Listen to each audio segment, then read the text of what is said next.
Alright, here we are.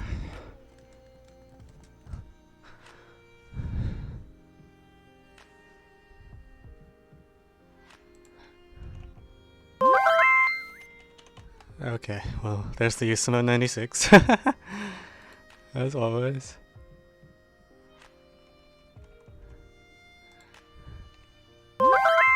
And there's the other one. Okay.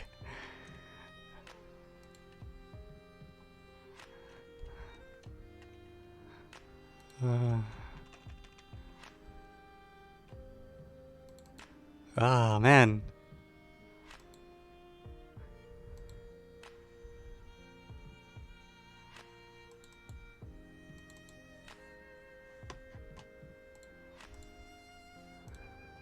The new one doesn't ping. Okay. I had to fix that. Probably just by reverting to the old bot. Hyperbola. I don't know why I wrote the hyperbola unit, honestly.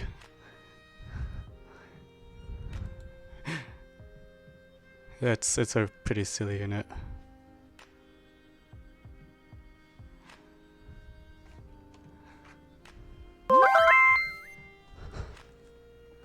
Should I suggest a horrible problem? Maybe?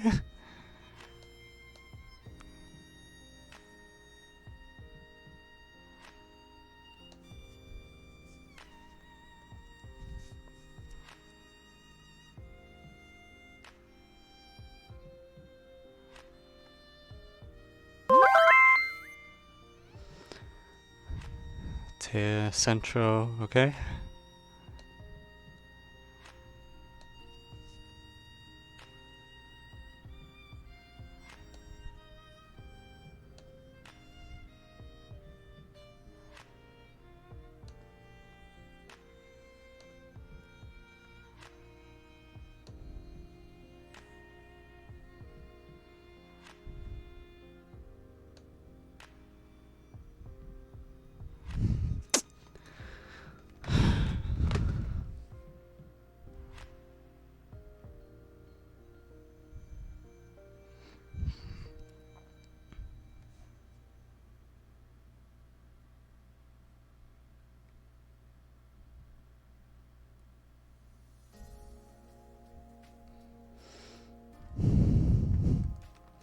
Any work on the pile of units? I did some of them and then I went to sleep. And I will get back to some more today. Also, okay, my ping thing isn't working. Oh no. I won't have to deal with that later. Shit, what did I just say? Mistakes were made.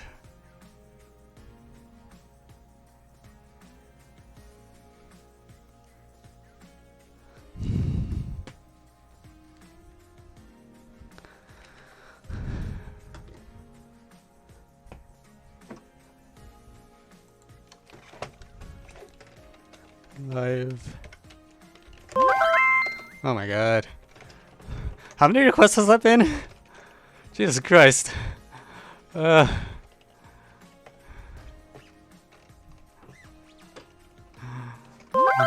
my god. I didn't know until I got the score. Oh yeah.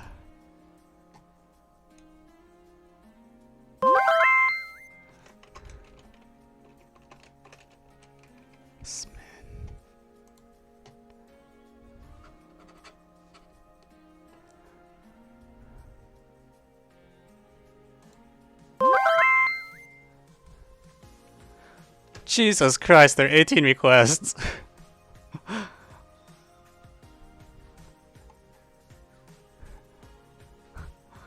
actually, one of them is a... Wait. Oh, some of these are from a week ago. Never mind. Okay. I was like... Okay, sorry. Let me clean up the ones from last week. Okay, there's 10 requests. Alright, that's a reasonable number.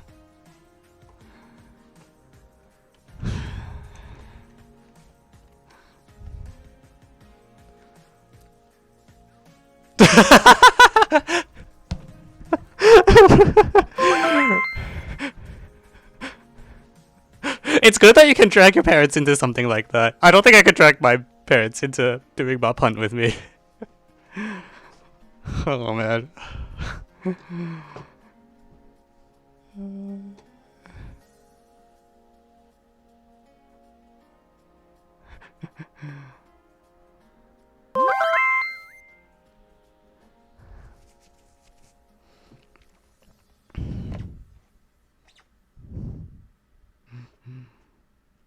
I still need to write the hint system for that.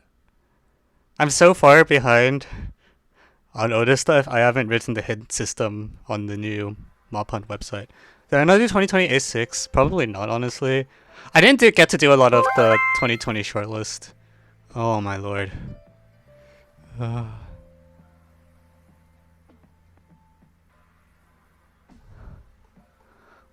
so many problems.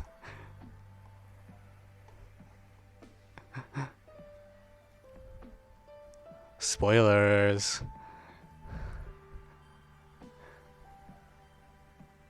Oh, you're welcome. Okay, I'm gonna randomly take like a subset of these because there's no way I can't even fit 10 things in the poll. So if your problem doesn't get selected, sorry.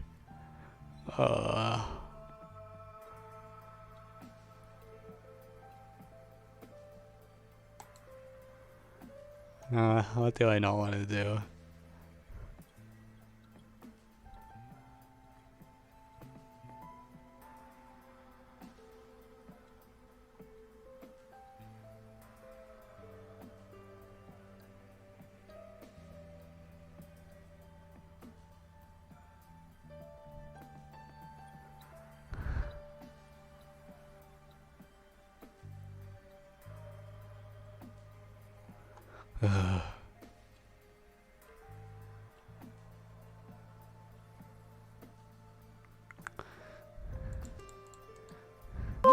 Ah! How many problem requests are there?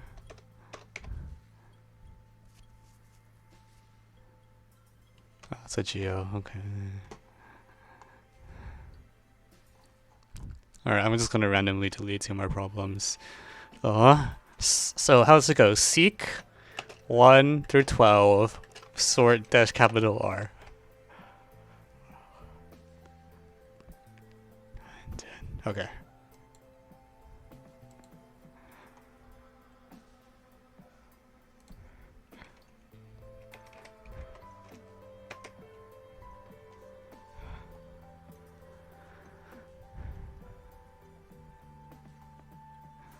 Okay. Alright, here's the list of problems that made it. Fire.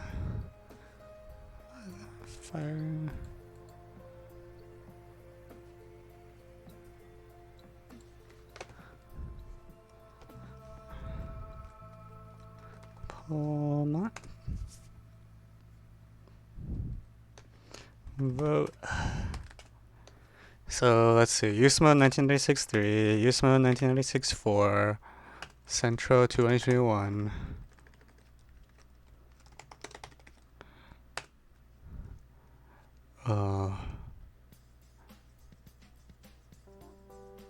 Floors.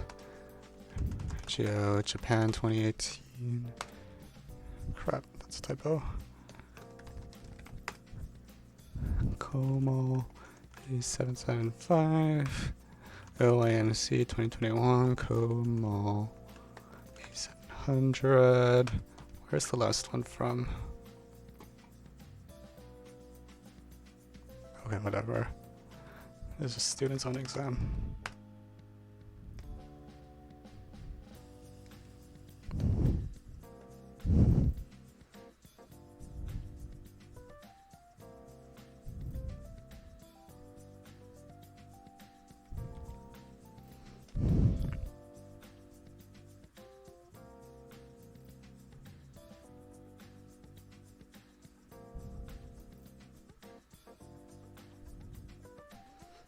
Floors. I don't know. I just wrote a thing.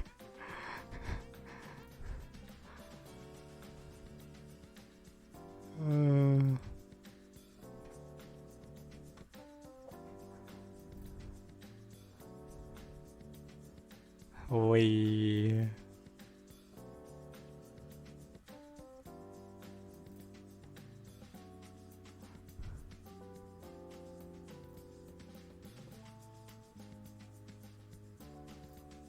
Why is the old USAMO taking over? I don't know.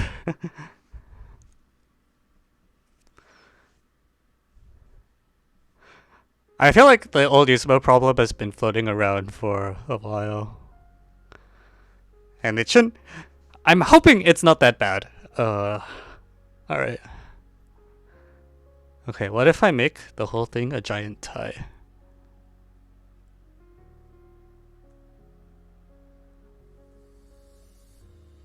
Actually, I don't think that's a tie. Shit, that's not a tie.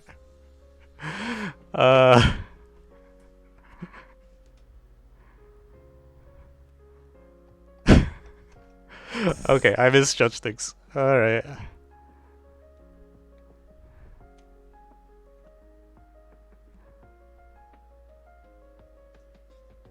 Okay, now it's tied. Alright, good enough. So, two USAMO, Centra, KoMaL, Korean final are the ones that are in contention.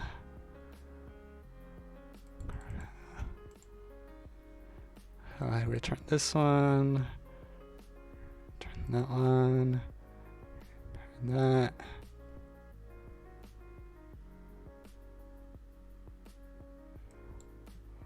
There's an imposter. Which one is it? Japan.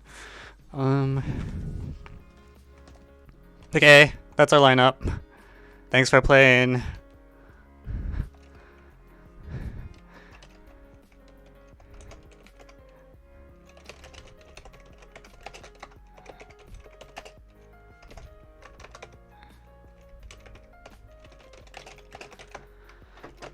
Alright, let's get the show on the road.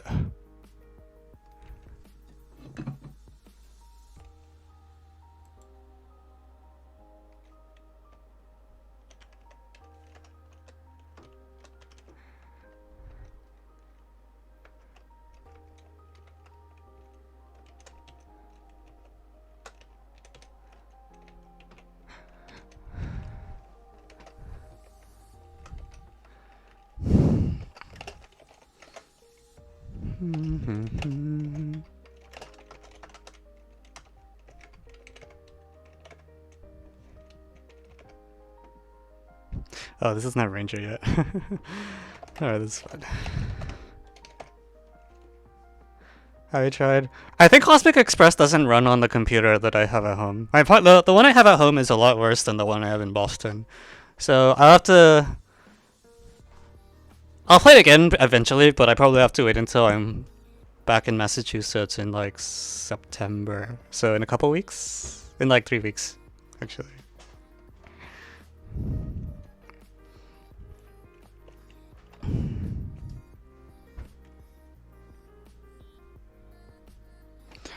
A Monsters Expedition. Okay. I'll add to my list.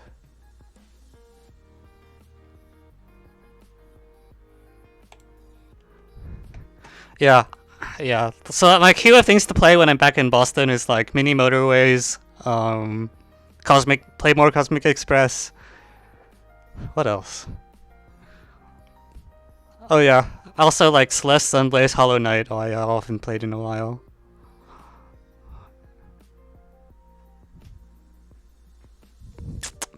Yeah, not having a gaming PC sucks. Man, I hope that I'm so excited for when I get a handheld Steam gaming PC. The Steam Deck looks really cool. That runs Arch Linux.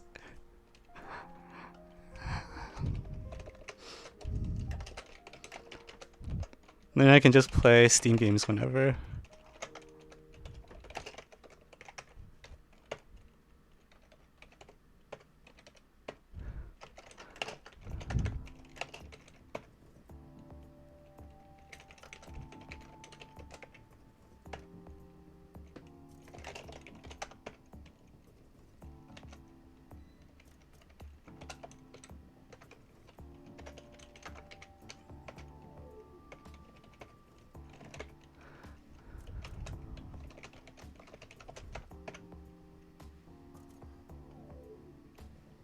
Okay.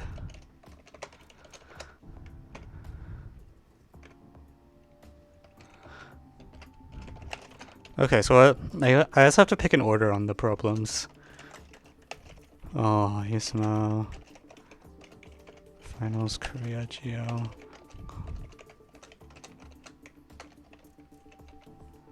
Oh, where'd they go?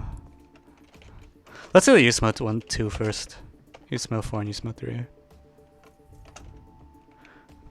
I'm assuming those are not that bad. Famous last words. Vote on order. Man, I hate democracy. I like dictatorships that are run by me. That's my preferred form of government.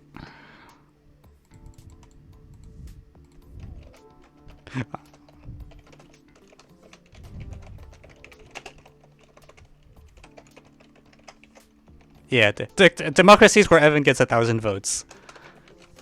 Or actually, better yet, Omega votes, and then everyone else gets 1 vote.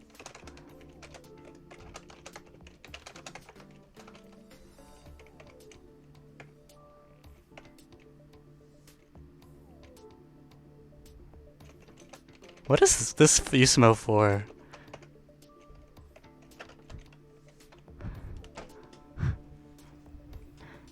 Let's go and go look.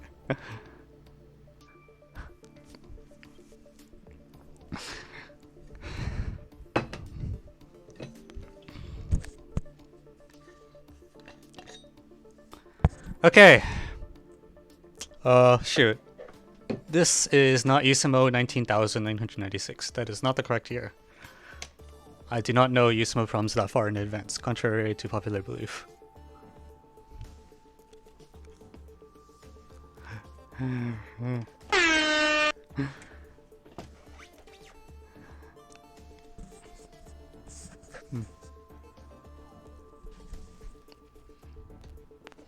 Alright, welcome back everyone to USAMO 1996-4. So in this problem, you have we have binary sequences. And on one hand, you have binary sequences that contain no 3 consecutive terms equal to 0, 1, 0. And then you have binary sequences that don't contain 0, 0, 1, 1 or 1, 1, 0, 0. Thank you, Jump Math, for the follow. And you want to show bn plus 1 is 2an. Wait, so we could just run the problem over, right? Like, what?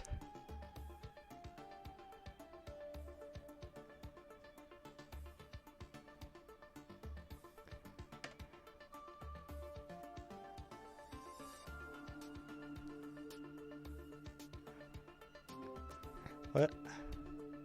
Yeah, like I feel like you should just. You think I should try to biject it? But it's. Oh wait, do you just take pairwise sums or something?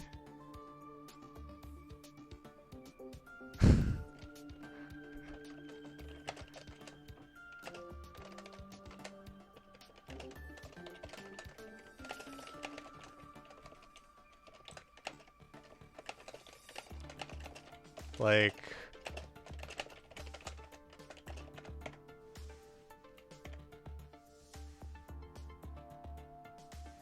one zero 1 0.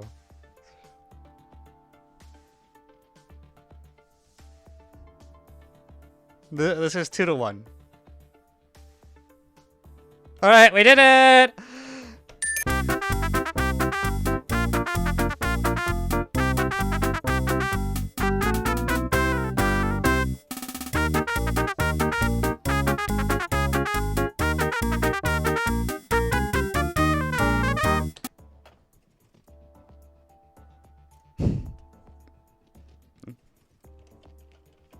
What an amazing problem. Because I was prepared to just bash out like 15 different recursions. That's how much memory you need. But I guess that works too. Okay. All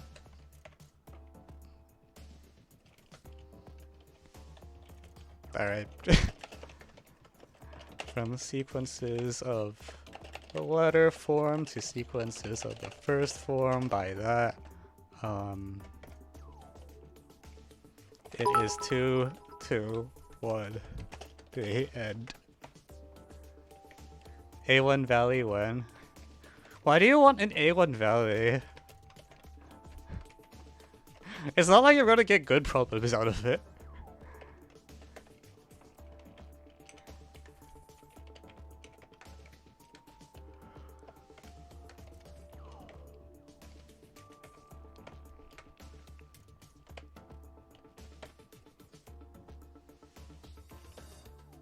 Frick. Is this hockey? What is an error? I really need to get Tech Lab to stop giving me false positives. Random bijection thing. Combo. Num. Trivial. Dumb. That's a bug on the side of my dot file. Okay.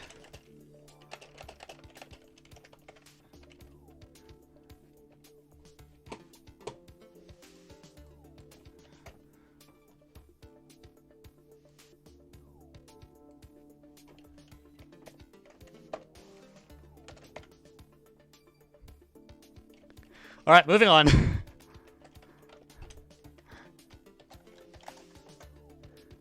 Okay.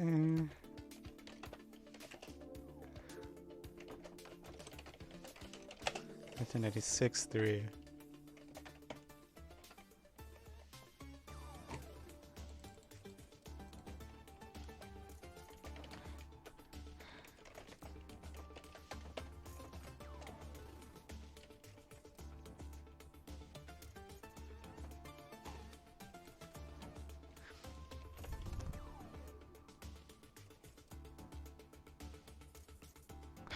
All right.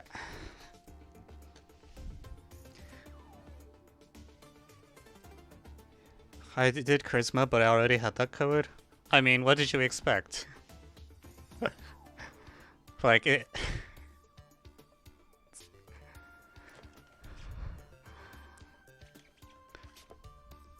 Okay, welcome back everyone. So now that we're done with USAMO 4, we're moving on to USAMO 3. And there's probably a triangle, and you want to find a line such that when you reflect the line, triangle across the line, the intersection is at least 2/3 common area. I guess I'm supposed to use my iPad or something like this, right? Not able to draw it otherwise.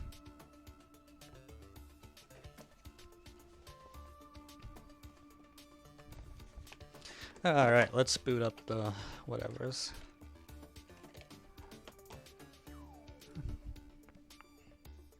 That whiteboard needs cleaning. It has like 4 streams. This is like 5 or 6 streams worth of craft on it. Alright, we'll deal with it later.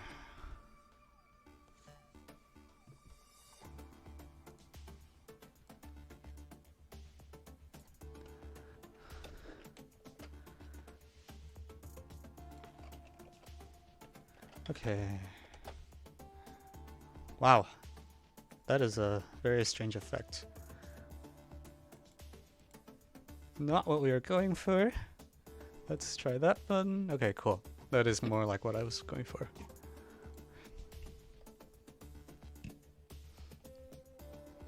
Okay.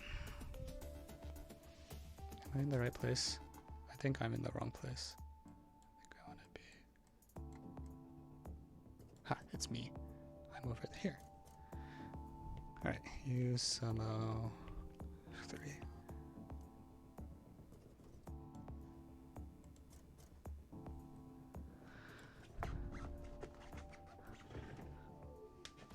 That is a terrible suggestion.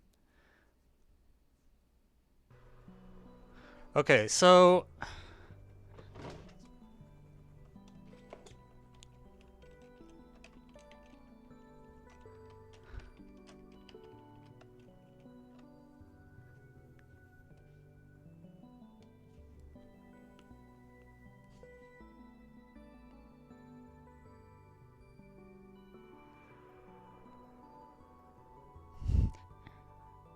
Is it, like, not going to be an angle bisector?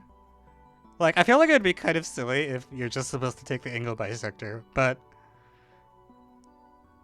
I feel like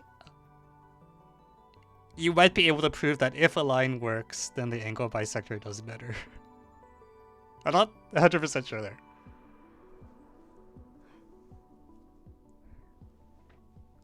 Evan, why is there an achievement that is -1 diamond? Comedic value.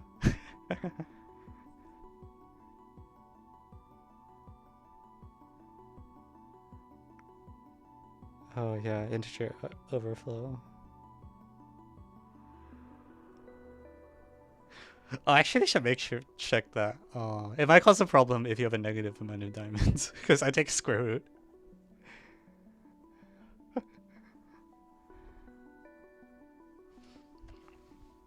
Wait, so do I not just take an angle bisector though? Does it not work? How do you compute the common area? Oh, alright. So, this is a over 2. This is a over 2. B. Let's say, like, B is bigger than C or something.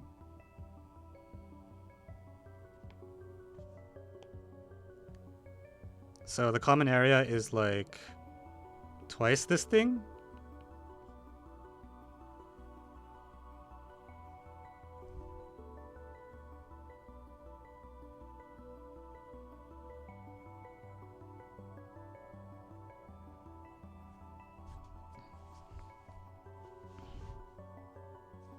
Does it not just work? Wait. Okay, so the common area is like... Okay, wait, hang on. A, let me label these. So, A, B, C. So we're done if AB over BC is greater than 1/3, right? Or equivalently,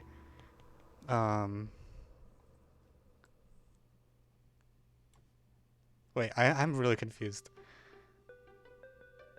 Sorry, I got it wrong. By angle bisector theorem, we are done if AB over AC is greater than 1/2.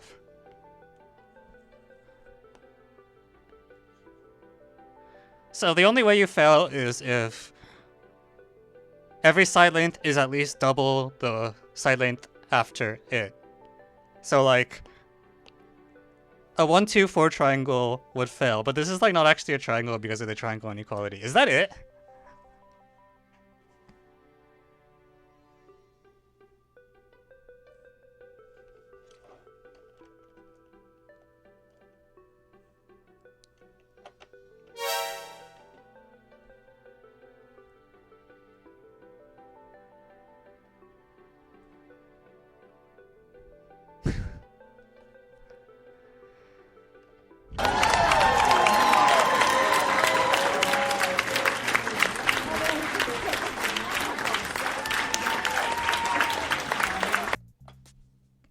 I'm not crazy, right? Like, this just works, right? I don't think there's a... Like, the area is explicitly given by the angle bisector theorem. Evan lived in 1996, yeah. Too bad I couldn't take that USAMO because I could have won it. No.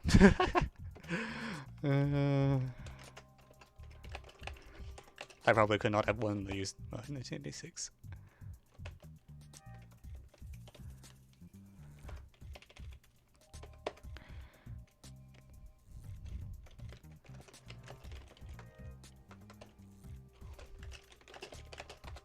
I think the problem is that, let's see, this USAMO was held in May, and I wasn't born yet. So, I was alive in 1996, just not... Well, okay. Depending on your view about whether fetuses count as alive or not, I might have been alive in 1996.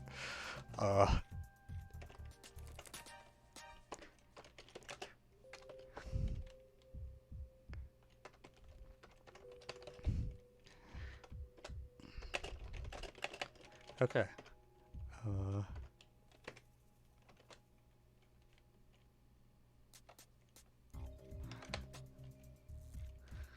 This will be an easy write-up.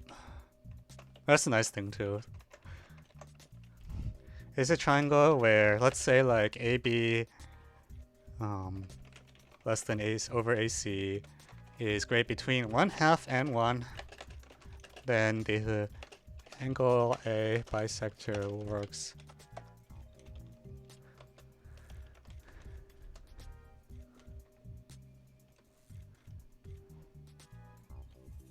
Okay,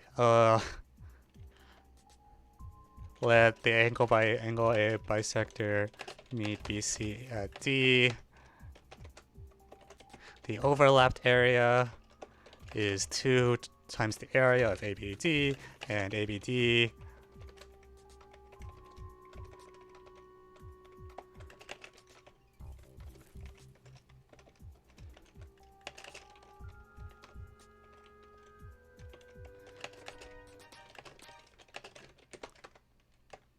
the constant 2/3 isn't even sharp. Like, at least, like... Okay, whatever.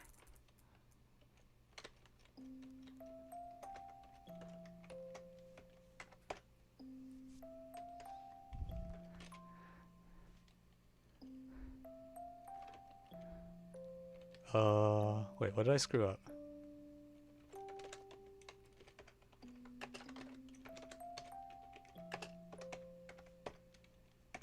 Okay, wait, something's messed up.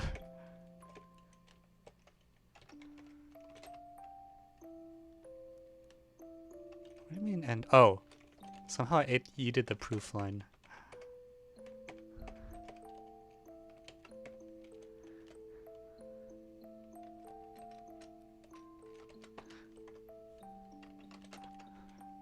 Okay, so this white space.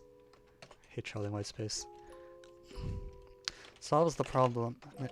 In general, suppose A gonna be C. I don't want to use ABC actually. Let's call them XYZ. Or sides of a triangle. Then, well, I guess just like Y over Z is between 1/2 and 1 as needed.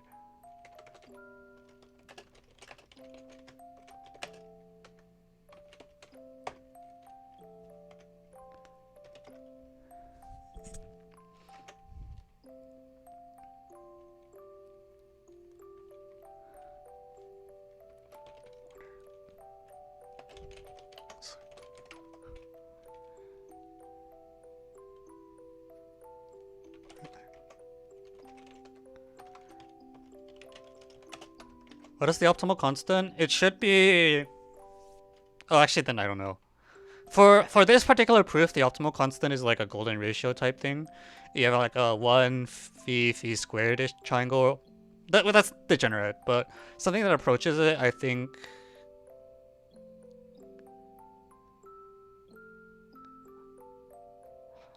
But in that case, you might be able to draw a better line, though.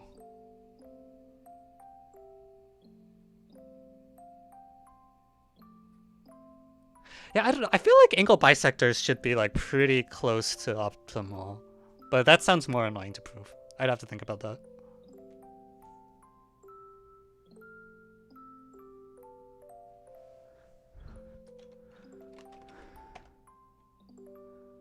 Alright. Moving on.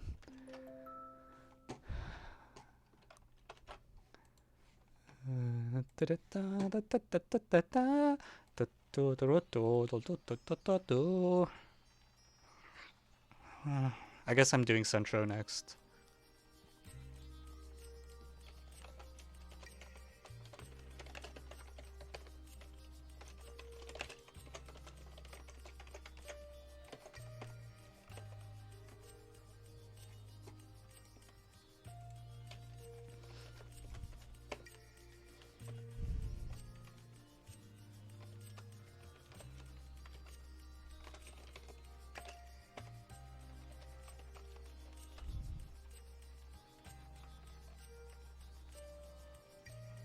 Three minus root 5. Oh right, I'm supposed to go post the solution on AOPS for no reason. Let's do that. Okay, so it is a golden ratio thing.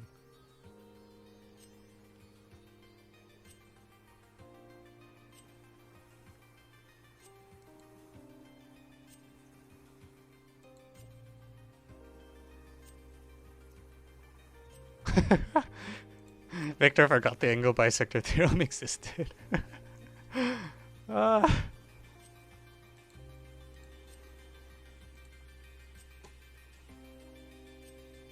We're about to do the Central American problem. Okay, so no, like, I don't. This is not a proof that 3 minus root 5 is sharp, right? It's a proof that, you know, the golden ratio would work equally well. But I don't know if it's actually the case that in a golden triangle, the optimal line is the. Anyways.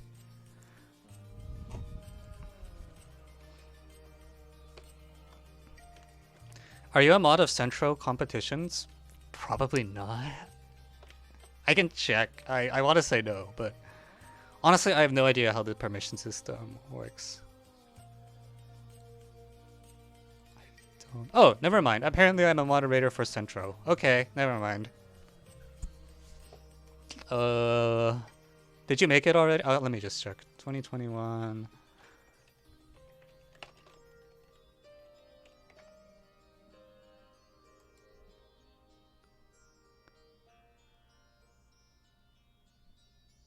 Alright, it's up. You should, at some point, change the permissions to... Oh, it is inherited. Okay. Oh, beautiful. Okay. Yeah, it should be up now, I think. Ta-da!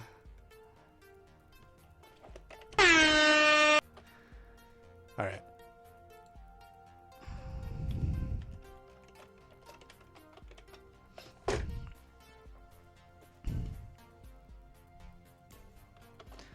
Alright.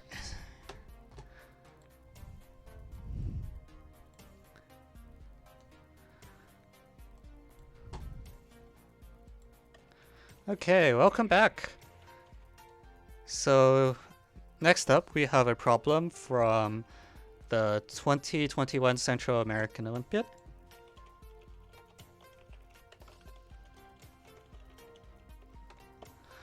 And that problem goes, you have a table, a 2021 by table, there's some black squares, and there's a mouse at the center and it can escape. And the question is, oh, sorry, the mouse can escape to the edge of the table. Wait, if the initial one is black. Wait, you can drop the mouse on a black square? That sucks. That means I can't just have giant swaths of black. Alright. Okay, anyways, so the 2021 by 2021 table, and if you drop a mouse, it can hop onto a white square and leave the table. And the question is, what is the... I was imagining like there has to be at least one white square. Oh, actually, wait, yeah, you can just color the whole thing black in. Okay, never mind, you're right.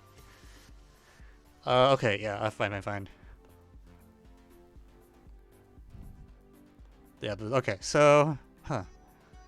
Let's do a 3x3 first. Okay. And the mouse moves orthogonally, which is fine.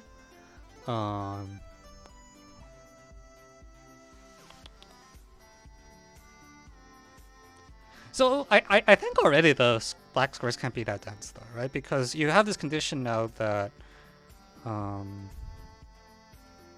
for every square, the plus, like there's a plus shape that must be, there's at least one white.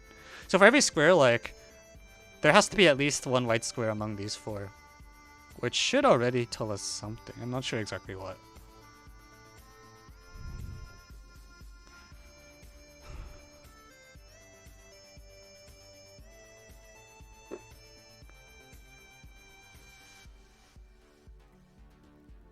Okay, well, okay, for here, I'm just gonna shade this and shade that. And the mouse can't escape from anywhere. Can I also shade this cell? No. I can't.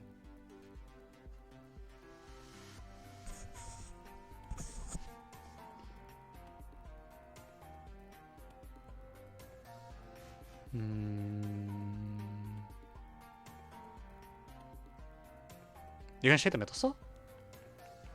No, you can't, because then you drop the mouse here, right? And then it can't. Oh, it can leave? Does this count as leaving? Okay, fine. Alright, then I guess you can shape the middle cell too. I feel like that shouldn't count as leaving, but okay, if that's what the problem wants, then that's what it is.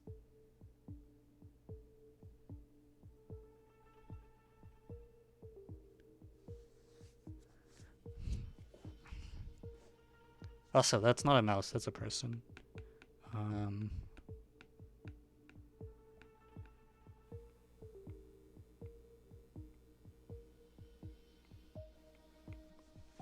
Much better.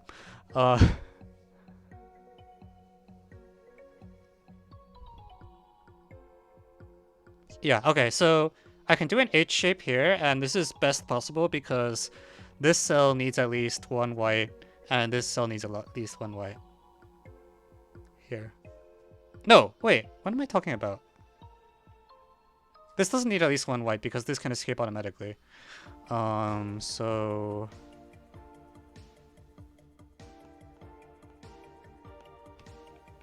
I can paint that as well? It's only the middle cell that needs at least one white. So I can actually get all but one square shade painted black, right? Because if it's on the edge, it just leaves. And then otherwise, if it's in the center, there's the escape path.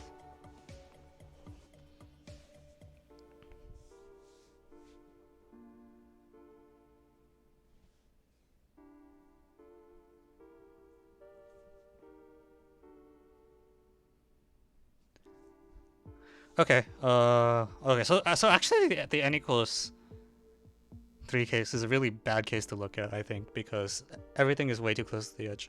So let's draw a bigger example. Let's do 5. I'm gonna do odd numbers just because I have a suspicion the 2021 odd might matter.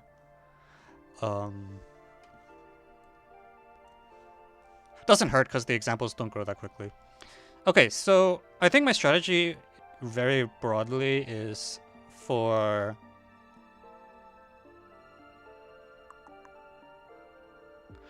I want to find cells for which I can promise there's a white cell. So start with this guy and that guy. So there's always at least 2 white cells. Well, actually, in general, thank you, 3VT, for 11 months.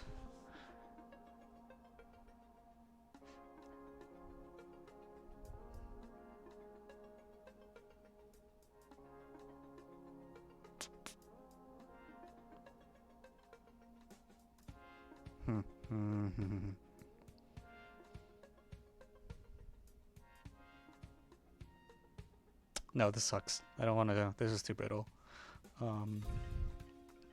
Okay, I guess first of all, what do I think the shading is? Let me start by trying to construct a shading that is pretty aggressive, but still works. So I always shade these corners, right? Because it would be bad if I used them as part of an escape path. Essentially, what I want is a tree that touches all the black cells, right?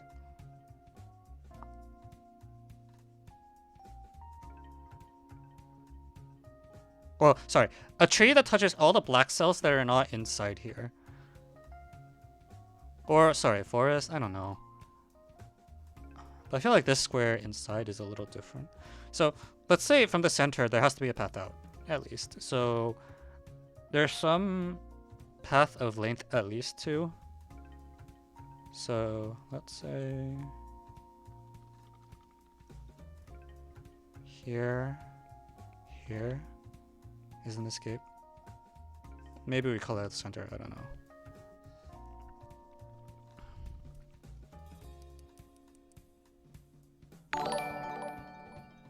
Thank you, Flash Sonic, for the follow.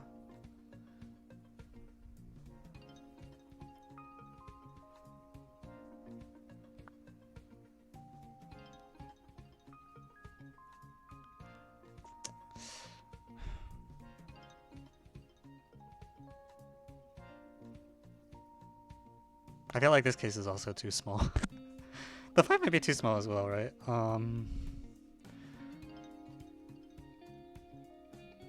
Okay, well, to start, here's something that works, I guess.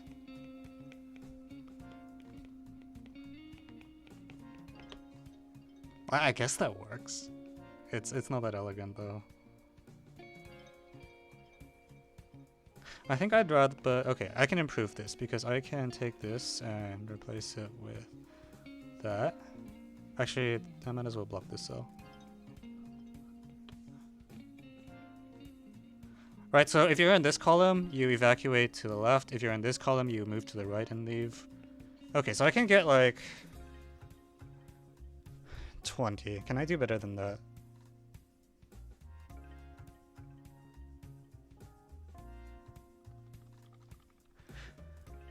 I can't improve this particular coloring because if I... Wait, hang on. Hold that thought.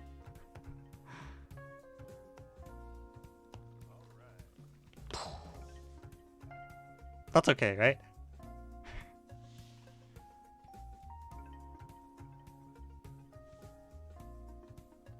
Wait, does it not work? Am I stupid? Am I a stupid head?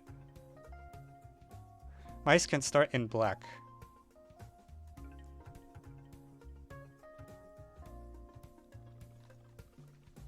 Did I screw up?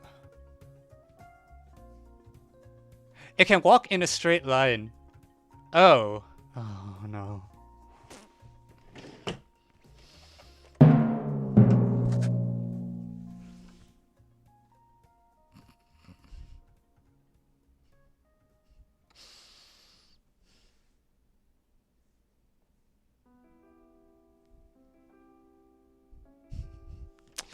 Okay, scratch that. I'm amazed the first example was correct then. Okay, so the mouse can only move in a straight line. That is a different story then.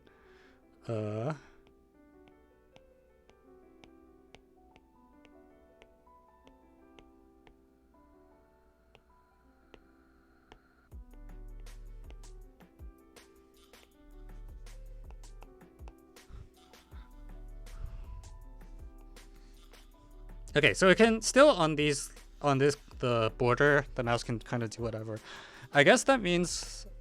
So I think this is actually better for me because that means without loss of generality, I can start by making this cell okay and this cell okay.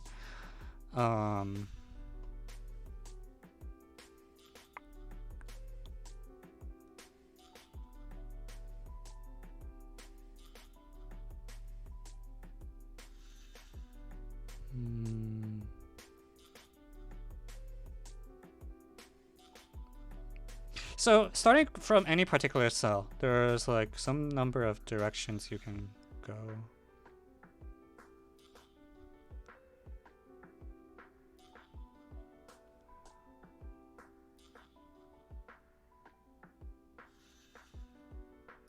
Actually, as long as I'm doing this, I should do it like that.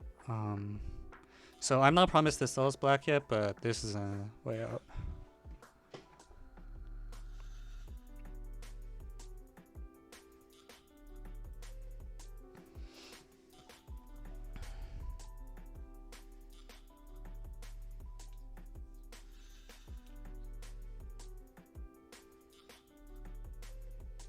Top 2 rows and side columns. Yeah, that sounds reasonable. Because I'm thinking like there's some... I guess in this picture it's bottom, but it's fine. So this construction is valid and can't obviously be improved.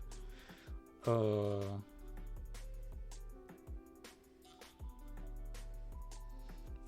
the ways out are... I guess the way I want to think about it is from every black square, I draw a ray. From each black square, I draw a ray in the direction that I want. And that ray has to only pass through white squares. I think that's how I want to think about it. And so...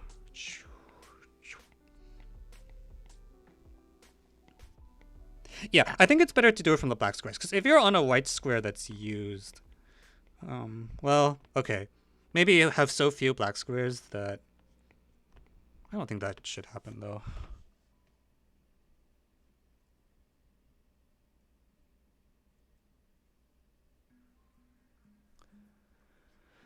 at least as a bound, you can say for every black square there is a ray, and from that ray there should be at least so and so many black squares, or so and so many white squares, right?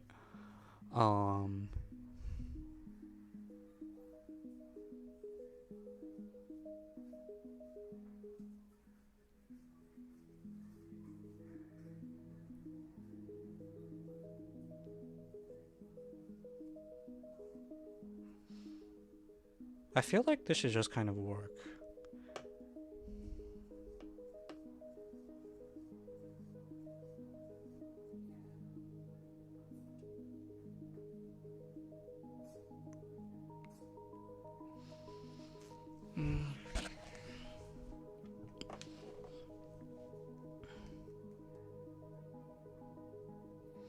Draw rays from the edges in.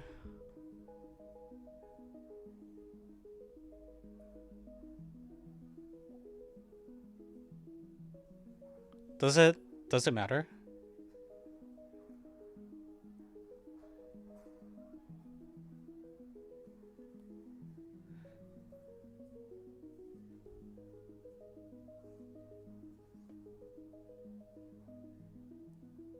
I feel like that does. Okay.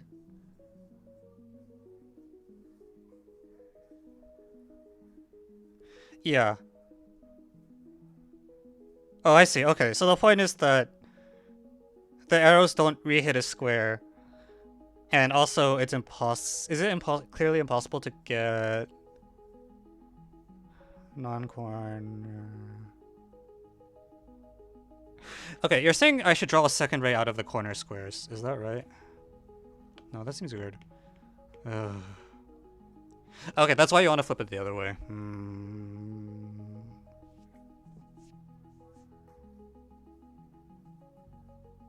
Yeah, okay. I see where this is going, though.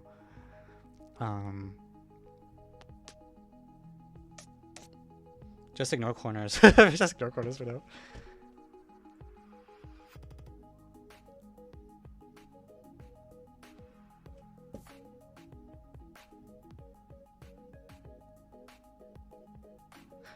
Oh, there's some details.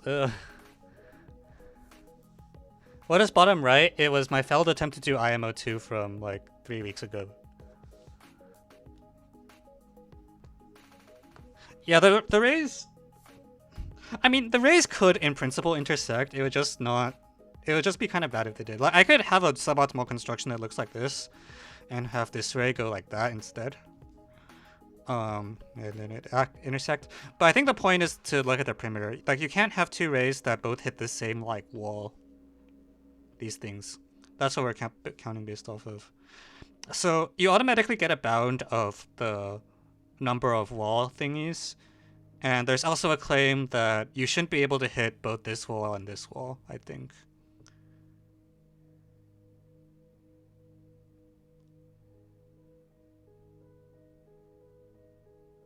Right. Unless your construction is really bad. Well, like, the corners are going to be what? So if you hit both this wall and this wall, that means this corner here is vacant.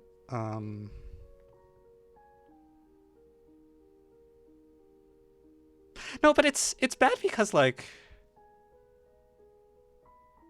Okay, I think we also adopt a convention that if you're on the side and you have free choice, you always shoot outwards.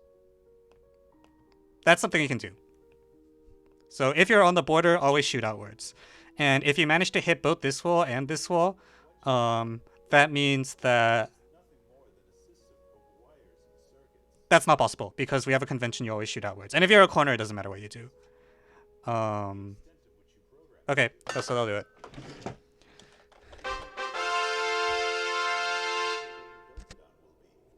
An optimal construction is, yeah. I'm just trying to work out the details. Okay, cool.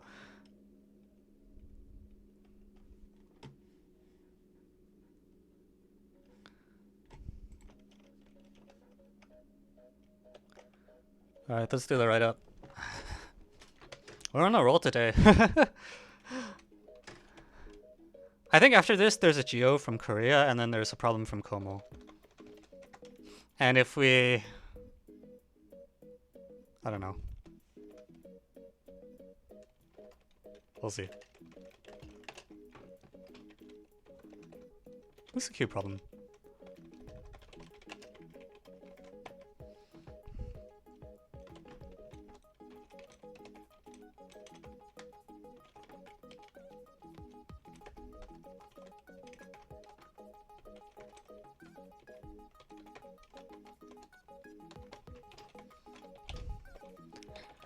Okay, so the answer with 2021. Okay, so the parity actually didn't matter. Is 4n minus 4a. A construction is shown below. For n equals 5, that obviously generalizes. Okay, with black squares marked by black square, unsurprisingly. Okay, so black square. Oh man.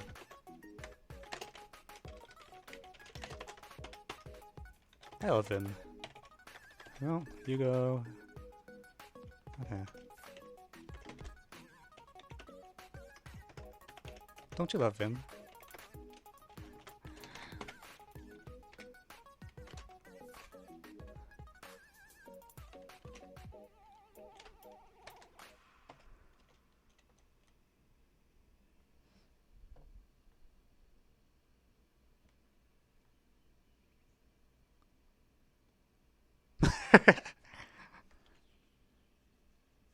Alright.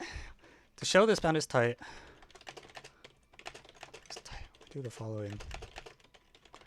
From each black square, shine a laser towards the edge of the board, passing through only white squares according to the path the mouse would take. You know, I'm gonna do the construction for n equals 8 or 9 just because I can. I think it's more clear what the generalization is that way. Because otherwise it might look like you like have half the squares or something. I don't know.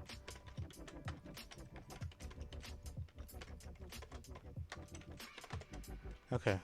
1, 2, 3, 4, 5, 6, 7, 8. I really should do 8 dot, but it's okay. 7 paste.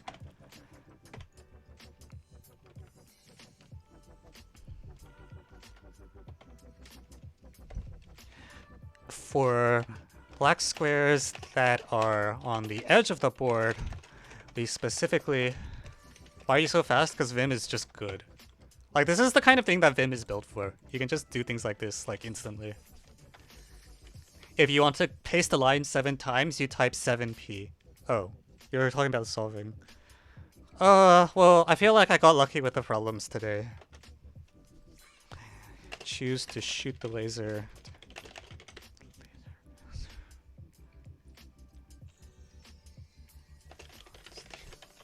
On the very edge. Is ProSlink gonna yell at me?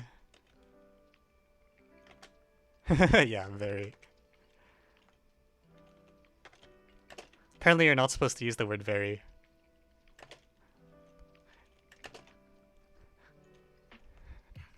I gotta read this all to you.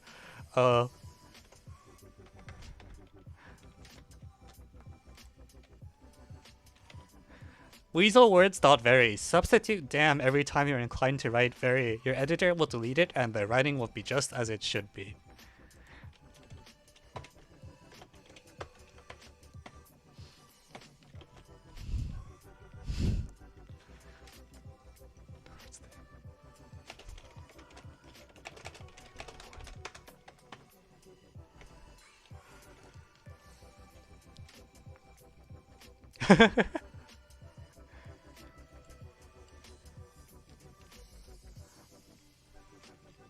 Then each edge of the chessboard is hit by at most one laser. Moreover, at the corner of the board, we observe that the walls for the first row and first column can be hit at most once. They are only accessible from the laser at that corner.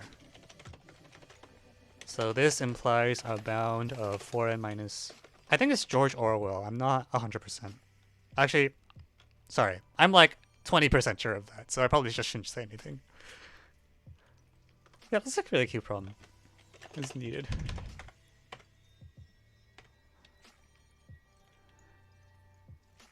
Beautiful. Alright, okay. That bug in my DAW files is pissing me off.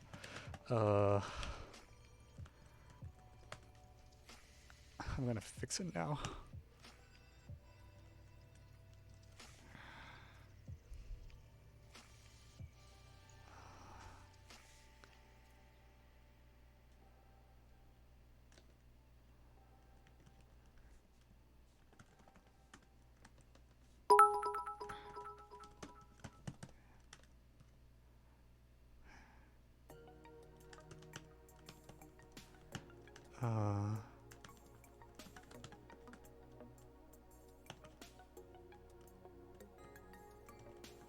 Window number and tab number is 1.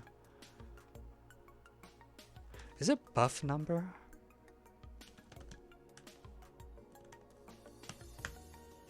Right. Else will write all. And if... Okay, let's see if that works.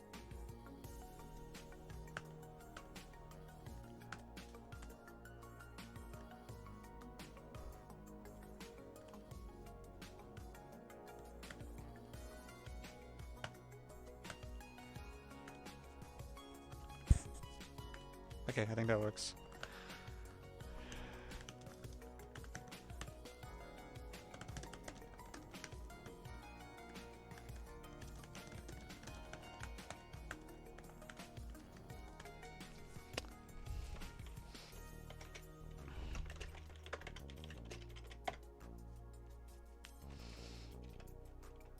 Have you read Homage to Catalonia? I don't think so.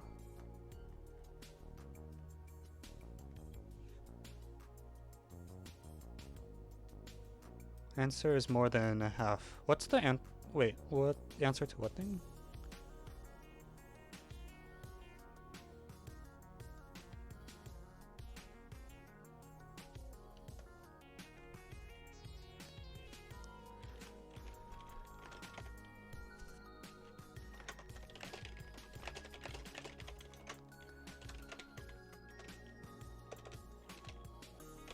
It's very cute.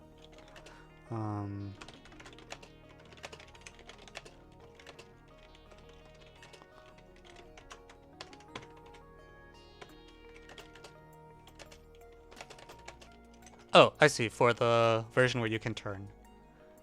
Yeah. I don't know what it is if you can turn.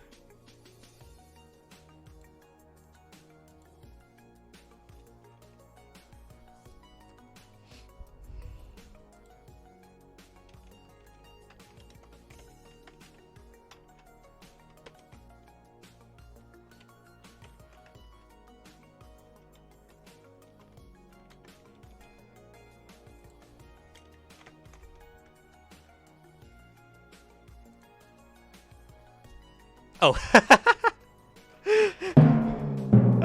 I need to change the dam back to very for helps.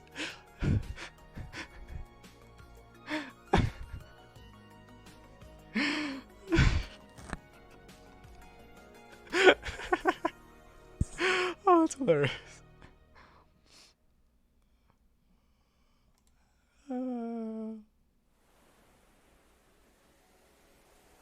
There it is. I was trolling earlier because my linter told me that I'm not supposed to use the word very and I should use the word damn instead, so the editor takes it out. And I'm like, okay. And then I got hit by AOPS.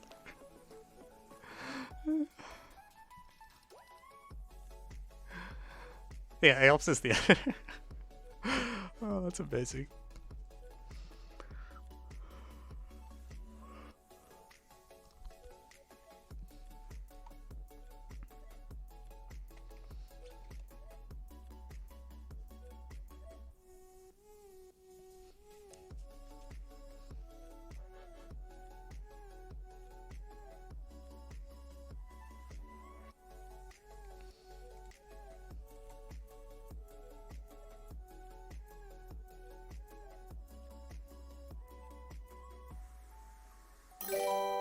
Thank you, Lollipop7 for the Prime sub.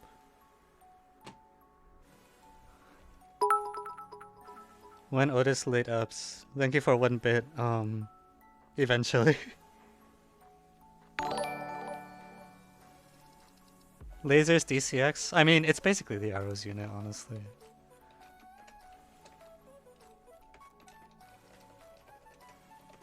Sort of. It's not quite the Arrows unit, but there's a lot of overlap.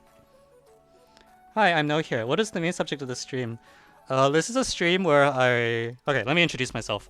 Hi, I'm Evan. I'm a Math Olympiad coach, so I train students for competitions like the International Math Olympiad. Every Friday at 8 p.m. Eastern, I solve random problems that my viewers throw at me that I haven't seen before, with varying amounts of success. So today's been a very good day. I actually solved all the problems. Most days are not like that. Yeah, welcome to the stream. Alright, what's next on the list?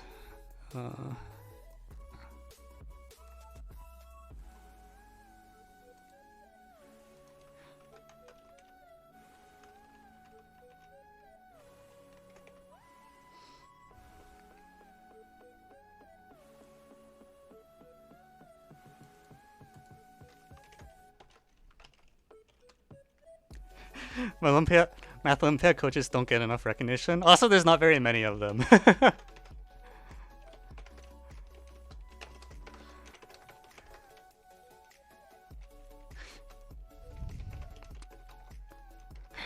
I mean, I'm also pessimistic about like the general public's ability to appreciate like Math Olympiads. I definitely remember there was a time when I don't know if I told this story. Someone was doing, I forget which newspaper, but some newspaper wrote about the IMO 2015 because the USA won the IMO for the first time in a long time. And they picked an example problem for the IMO. And the example problem they picked was everyone's favorite problem, IMO 2015 problem 2, about find all positive integers ABC such that AB minus C, BC minus A, CA minus B are powers of 2. And like the first comment on the thread was someone who wrote like 222 easy or something like that. And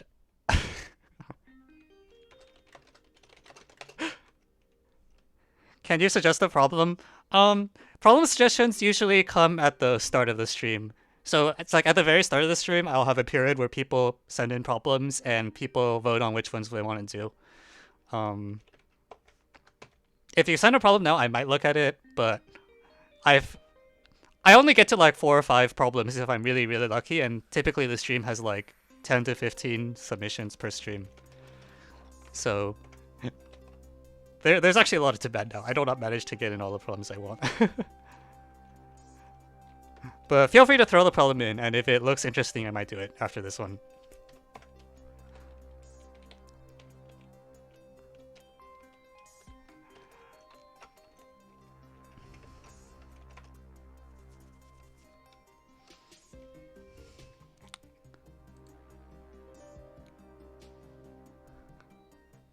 Okay, now I've like flipped the... It's not final Korean, it's Korean and finals. Mistakes were made.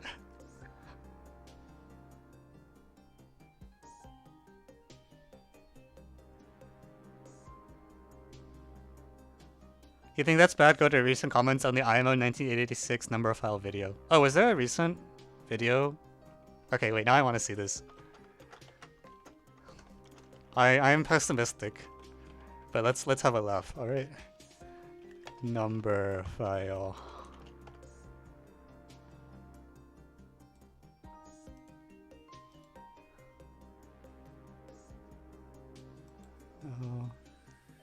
Okay, whatever. I only need the comments.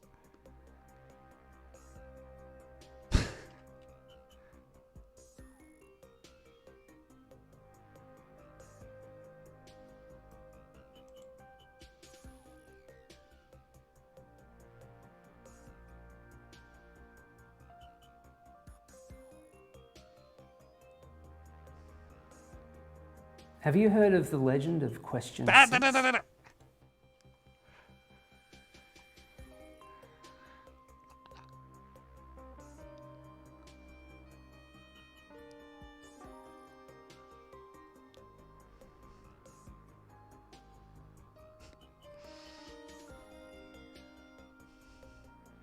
So search by recent. Okay.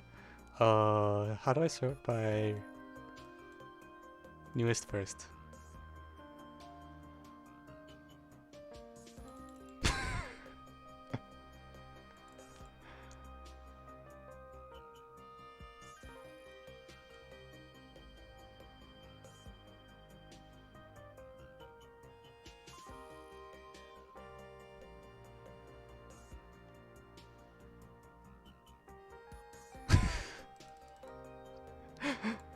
Zebda Stankova would be proud.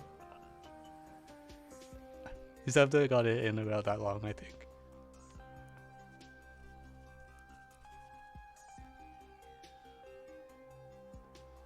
It really wasn't that hard. Dividing by the first principle.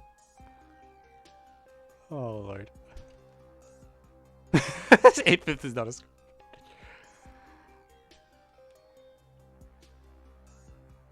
Why did he include 0?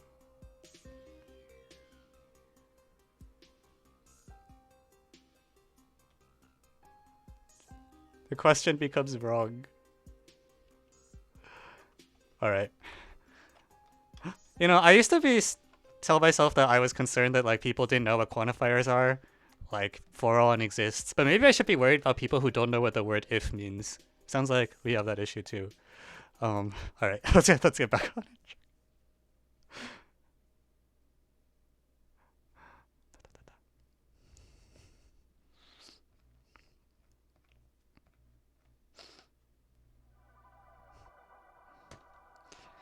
Alright, welcome back. So next up we have a triangle geo. Who uses O for the AX center? What? No! No! Okay. I'm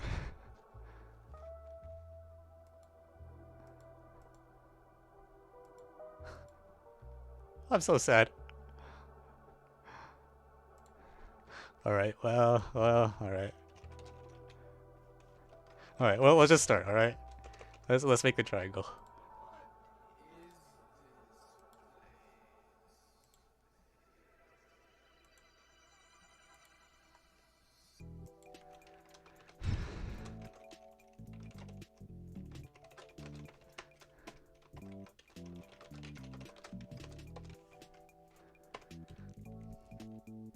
Okay, the foot from AI to BC is D and E. That's reasonable. So, let's intersect line A triangle.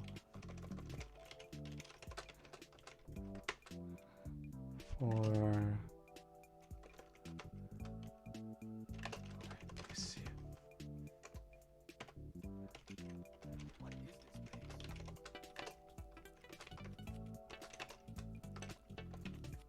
Okay, so those things, and then O. Okay, we're gonna draw the arc midpoint because they'll let me draw O more easily. O equals 2 times M minus A. Haha. Okay. The intersection of AD and EO is X. What? Wait, is that not like just the midpoint of AD? That's just the midpoint of AD, right?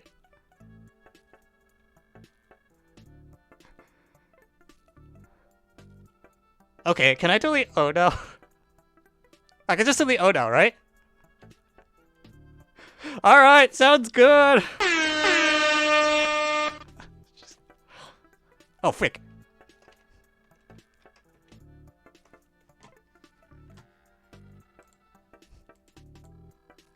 Didn't want that point anyways.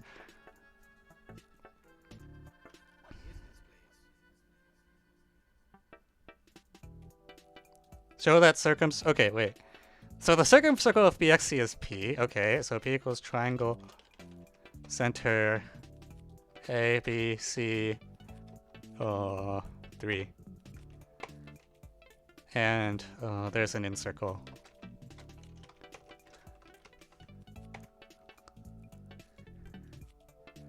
So I need to fudge this diagram until X is on there. And I think I got the wrong triangle center again.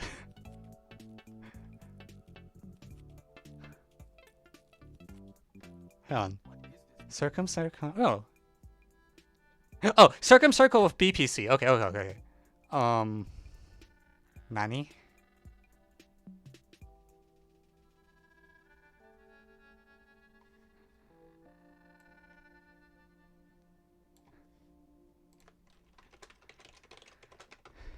Okay.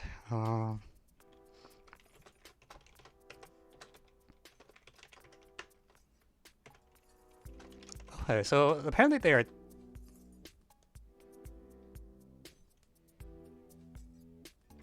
Okay, what did I mess up?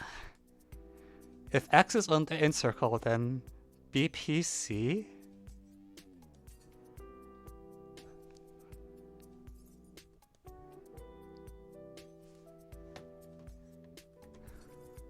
P is the circumcenter. Oh, of BXC. Is that not what I typed?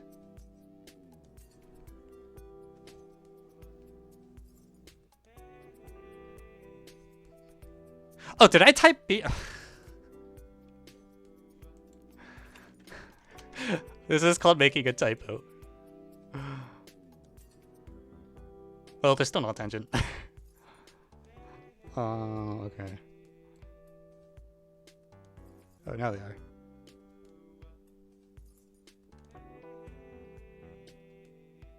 Come on.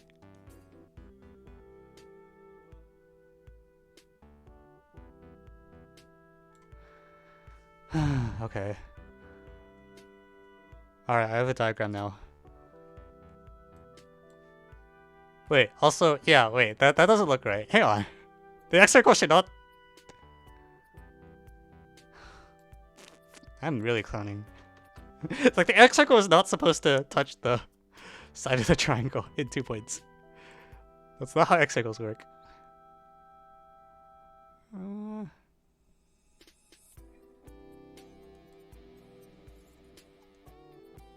Come on.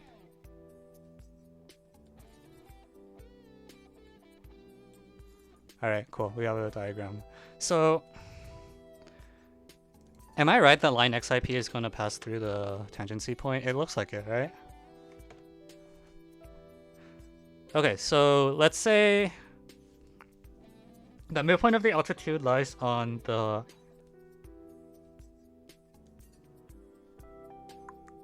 in circle.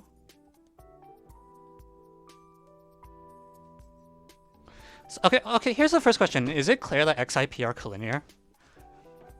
Just like if the midpoint of the altitude is on the in circle, is it obvious the XIP are collinear? That would require me to make some statement about XD and XI being isogonal, I guess.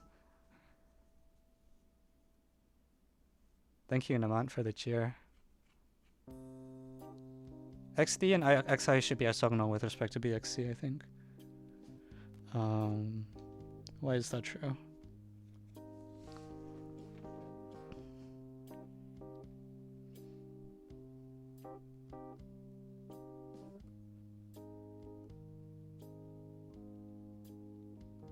Wait, oh, is the X touch point also on there? Ah! That's the most important one. Sorry, I think chat even said this earlier and it didn't click. Okay, so I want XD and XF to be isogonal with respect to BXC, conditioned on X lying on the in circle. That's a weird condition.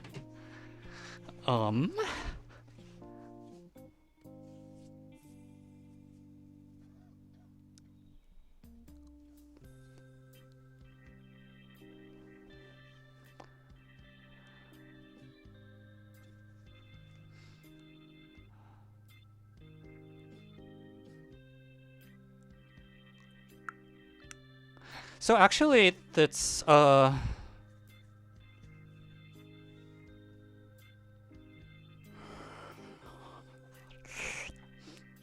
It's a homotopy that goes from F to P. That's interesting. I wonder if I can use that.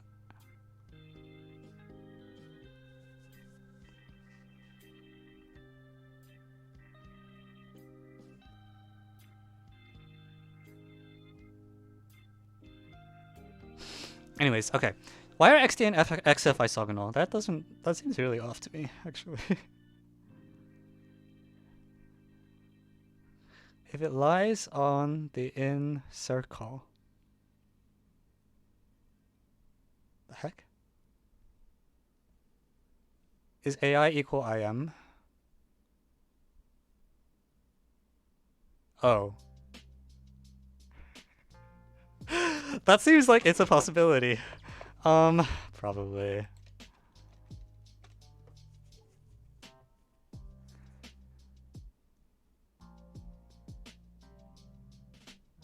Is DM just parallel to like...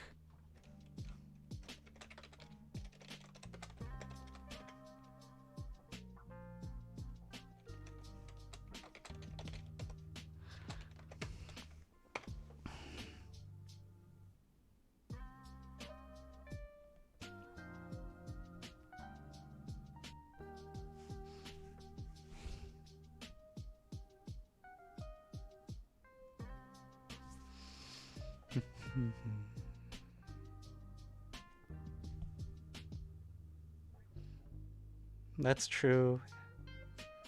AM equals BM plus CM is a 60-degree condition? That doesn't... No, I don't think it's... XD and XP. Yeah, we're trying to prove that, because we don't know...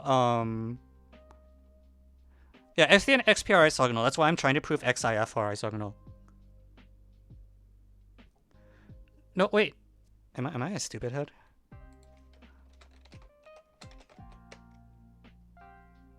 It looks off. I didn't think that the AM equals BM plus CM condition is I don't remember that being 60 degrees. I might be misremembering, but I'm pretty sure I like wrote an HMMT problem about that condition, and yeah, I think it's AB plus AC equals 2BC.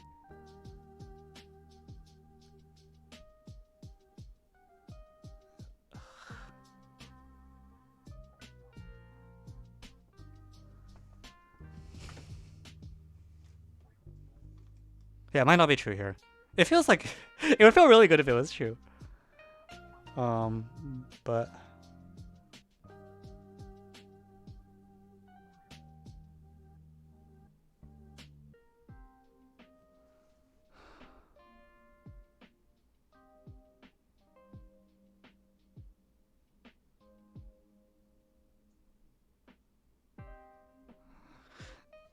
so what does the G7 say? The G7 is like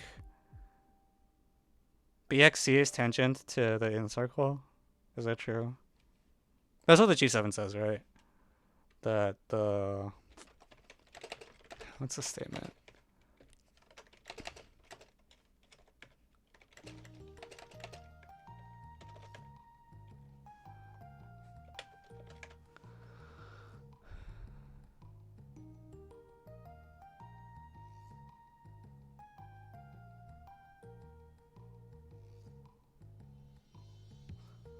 No, the G7 is something else. It's like if AE meets the in circle, then in BX...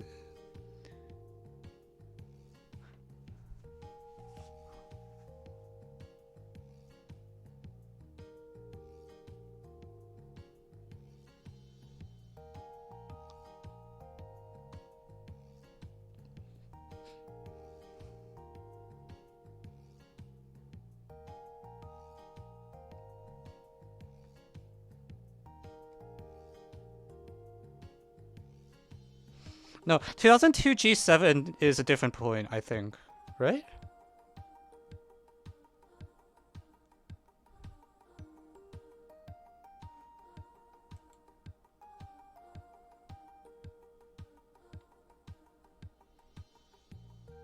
Hang on, am I a stupid person?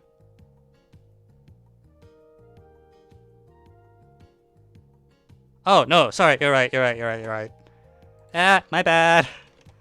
It is, yeah. Okay, so those are tangent.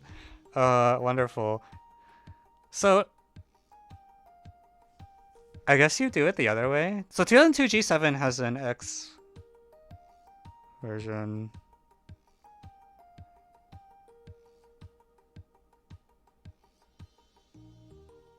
P is a linchpin. So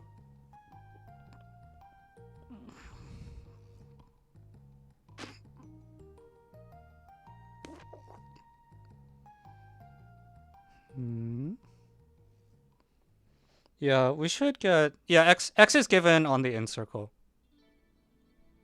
So X on in circle is the given. The G7 tells us some things. Like it's tangent, but also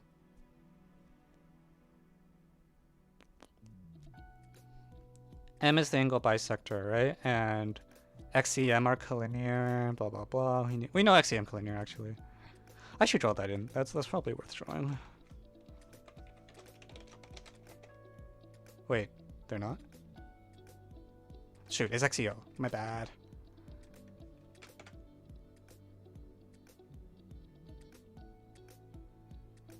XE passes through like the arc midpoint here or something.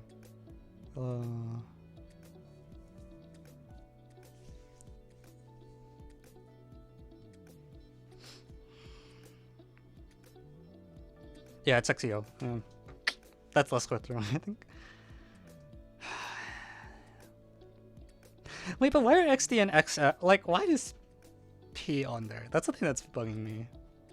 I don't feel like they should be there.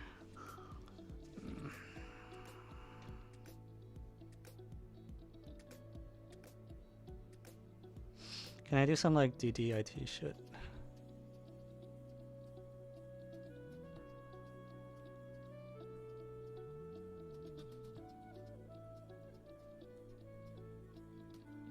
Yeah, P and F are definitely top points. I agree. I'm just confused that... Like, ignore all this... I want to ignore all the stuff with P for now, because I already have something that I don't know how to prove that doesn't involve P. Namely, why is like X... Why is XF isogonal to XD? I feel like I should be able to prove this, because there's not that many points involved. But I don't see how. So all the green stuff is the new stuff, but we don't need it yet, I think. I'm just interested in... Go away. Why is this line isogonal to this line with respect to PXC?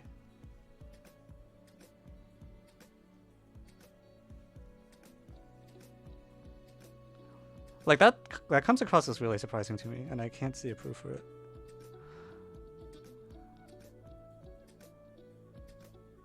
I wonder if I draw like the common tangent or something. So there's a tangent here. We know it's the... Okay, maybe that green circle is a little useful actually.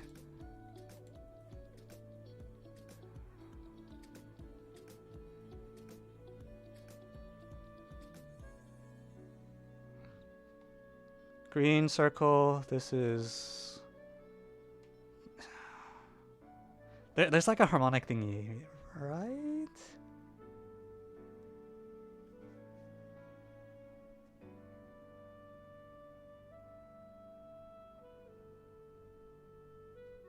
Oh, that is so... Okay, that is a weird proof I have. Okay, so here's a proof, alright? Here's what we're gonna do. By 2002 G7... Okay, let's write up what we have so far. So first, delete O and replace it with... And replace... Since X is just midpoint of A altitude. Okay, so by 2002 G7... X, D, XO is a bisector of BXC. Is that obvious? Oh, yeah, XO is. Hang on. Okay, hang on. Okay. XBC tangent to in circle. Okay, so there's a harmonic bundle formed by lines XB, XC, XX the tangent, and the line through X parallel to BC. That's always, that is a harmonic bundle.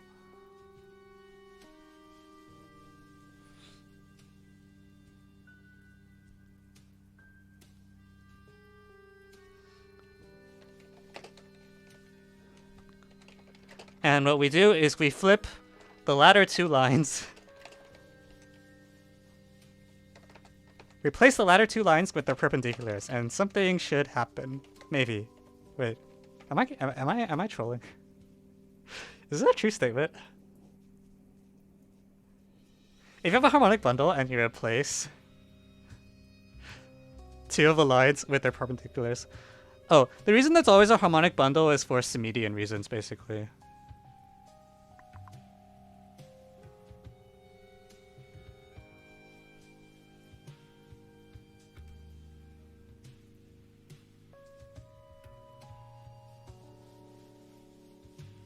Isn't that interesting? XX intersect BC is a midpoint or something? Oh, shoot. Sorry. It's... I'm just being stupid. My bad. Crap, I got it wrong. The median is supposed to come from X, not be tangent to X.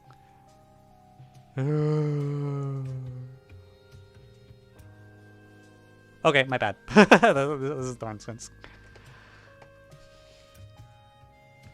XIP collinear by homothenity? What homothenity? Oh, okay, by homothenity.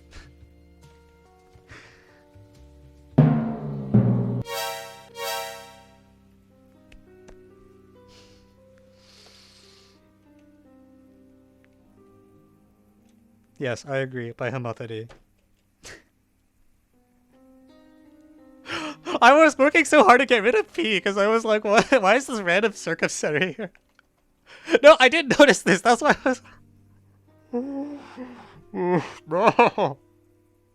No.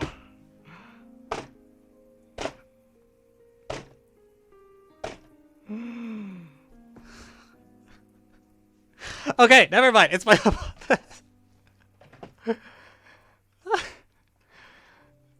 Okay. So XIPF collinear by I'm really good at this, guys. Alright, let's bring the other points in.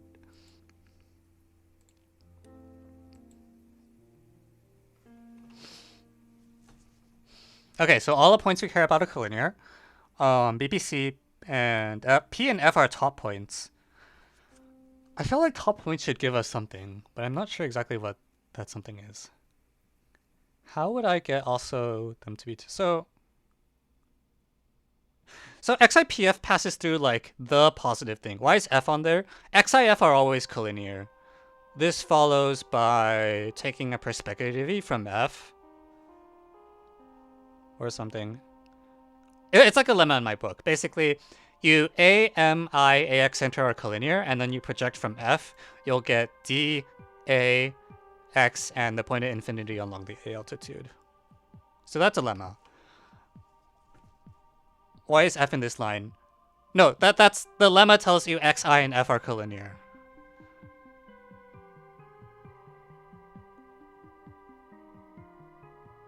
Yeah, using the proof that I just outlined.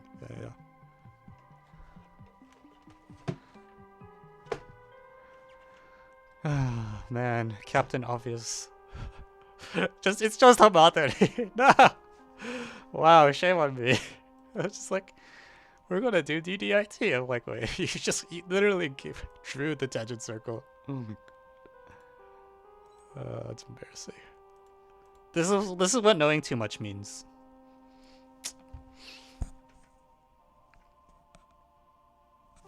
Okay.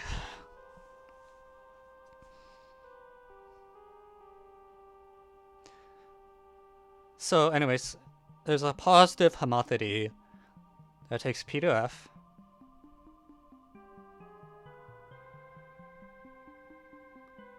So there's a positive homothenity along this line. And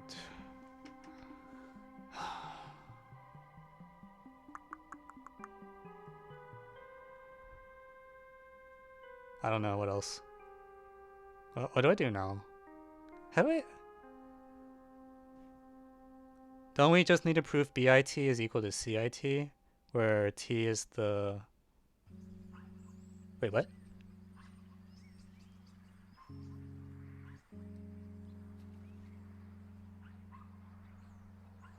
Oh, for 2009 G3, you should look at the lengths. Can we BXC invert? Why do you all want to BXC invert? Does that not make things worse? Actually, maybe not. Oh, okay. Actually, I agree. The desired tangency point should be... Okay, let's BXC invert. Shout out to Davey from Damn Britain. Okay, so we want the green circle to be... We want this circle to be fixed under inversion around this circle. So we can actually... That lets us mostly hide this circle, I think. We cannot really think too much about this. So I want this circle to be fixed by inversion around here. Center of BXC. So that means I want these two circles to be orthogonal. Is that correct? Yeah. I want these circles to be orthogonal. That probably falls out of the G7, honestly.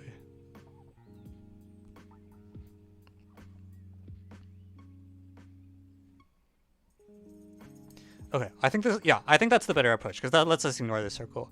What we're really going after is to show these two green circles are orthogonal. I guess we can keep this line, but we don't strictly need it. Okay, so how do I show they're orthogonal?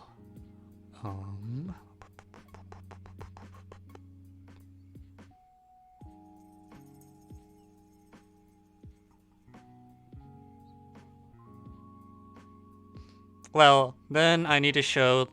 So I think we should invert around the X circle, maybe? So the green circle... I'm gonna put O back. So for orthogonality, it's sufficient to show that this green circle is fixed under inversion. And we know where two of the points go. One of them goes to the midpoint of F thing, this midpoint. So I want to show like the midpoint. Oh, okay. I need the other tangency points.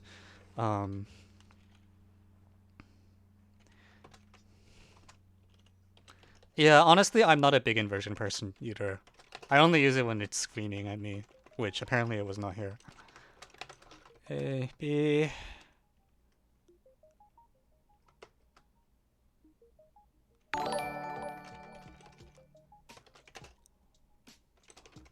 Thank you, Worgen backwards burn for the follow.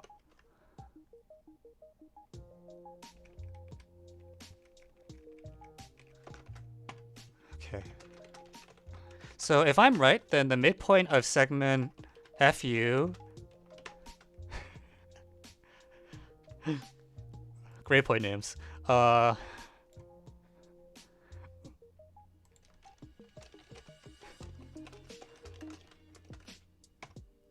Yeah, it's on there. So I need to show the midpoint is on there. If I can show the midpoint's on there, then I'm okay.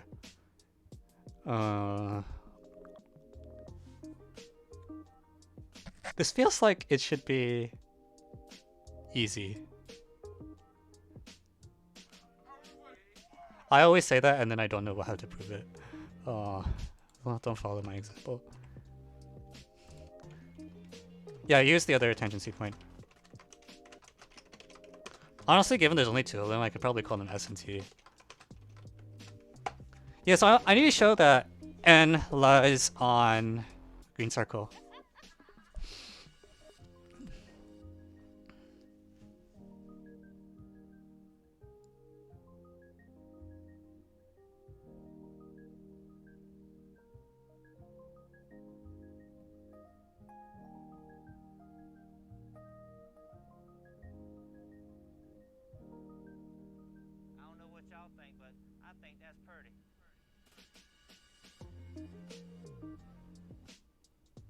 Oh, okay, here's what you do.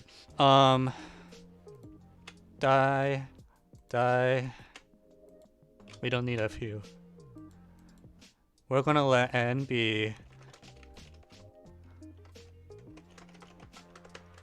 this one.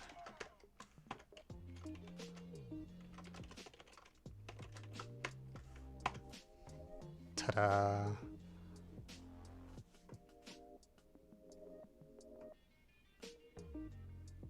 Like, there's a bunch of things with length equal to like s minus a or something, right? For the G3. Okay, so here's the plan. I claim that n is the inverse of x. In fact, the fact that n lies on this circle is equivalent to the G7. So if we define n as the intersection of the perpendicular bisector against line XEO, then n is on the green circle. And my claim is that ON times OX is the radius of the AX circle squared.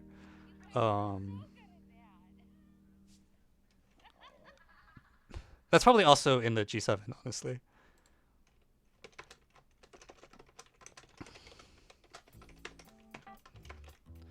But we'll do it the low-tech way, which is that the triangles are similar.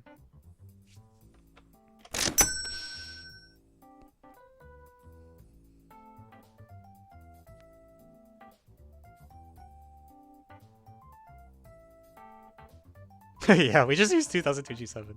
XUPC is also harmonic. Oh, is that harmonic? No, I don't believe that. N is the midpoint of arc BC, right? Bn equals SCN. So XBNC is not harmonic unless it's a kite, which it isn't.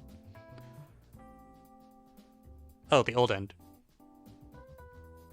Wasn't that the midpoint of FU though? Like, that's not a symmetric definition. Well, wait, what's old N? Now I'm confused. Wait, how's that? That's not a symmetric definition. Like, how can that be harmonic? Yeah.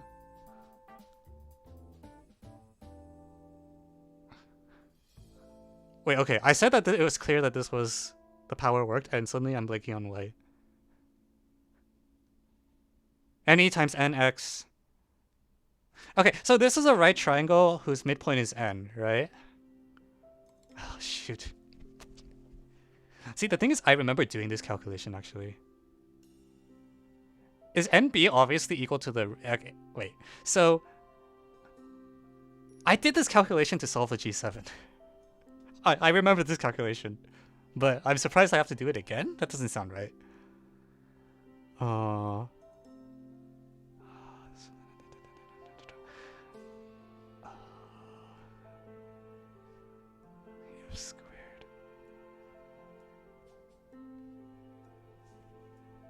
Wait, okay.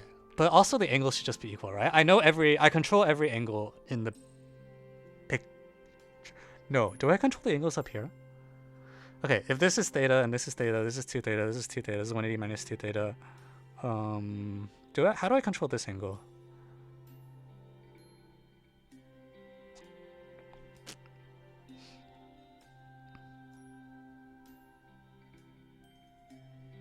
Use the midpoint of BC.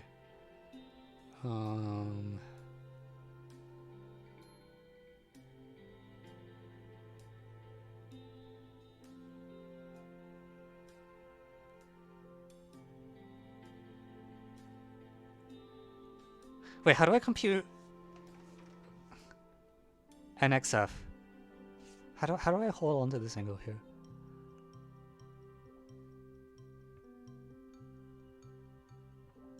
And so this is a right triangle, so I control this part here.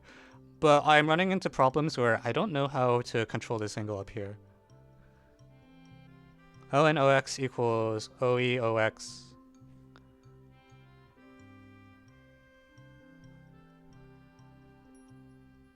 Yeah, so it's a power of the incircle, so I did this calculation before. But, I don't know, I feel like I should be able to do this direct. Okay, whatever. We can just redo the proof of the G7. Oh, IXE is isosceles. Okay, here's the reason. XIE is similar to XFO. There you go. Alright, so they're similar. We're fine. I was like, I don't think I need to do this again. Because I did it on the proof of the... Okay. Alright, we did it.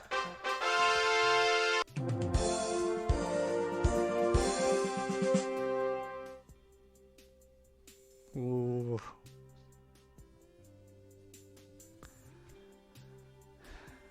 Angle chasing herd. Yeah, I was staring at this being like, what? I don't know. This can't be right. I'm not supposed to do this twice.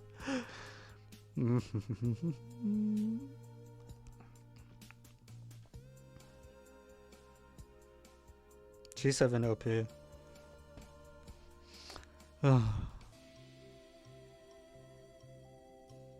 I'm hungry.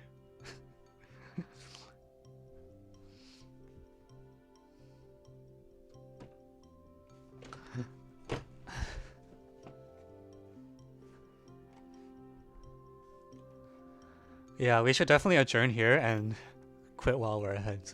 And then I can go eat food. Let me write this up. File, download as, GeoGebra. No. Download as asymptote.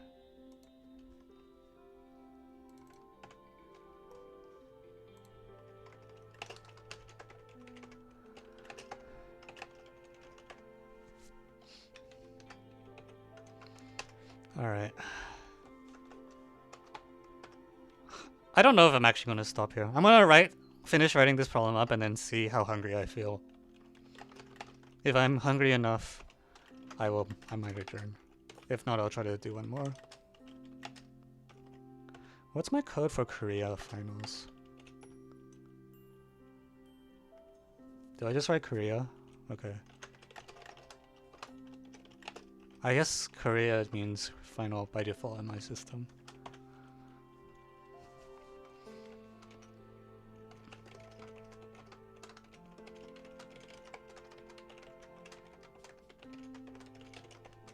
I don't think I would call the central problem my bijection, to be honest. You can call it by I can see why people might call it a bijection, but I don't think I agree with that assessment.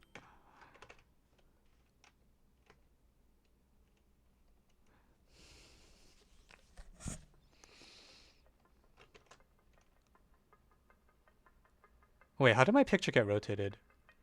Wait, why are these points wrong? What? Nani? Oh wait, this is last week's diagram.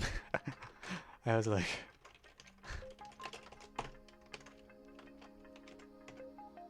Wait.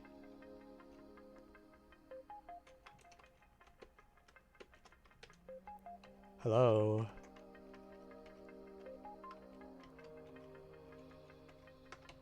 Ah, whatever. I'll deal with it in a moment.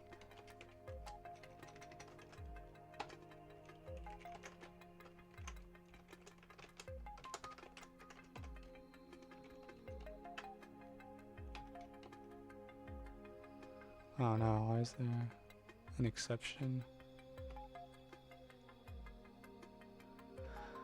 Okay, it was not happy about something. Is there a line? There's a line. Let me hide that.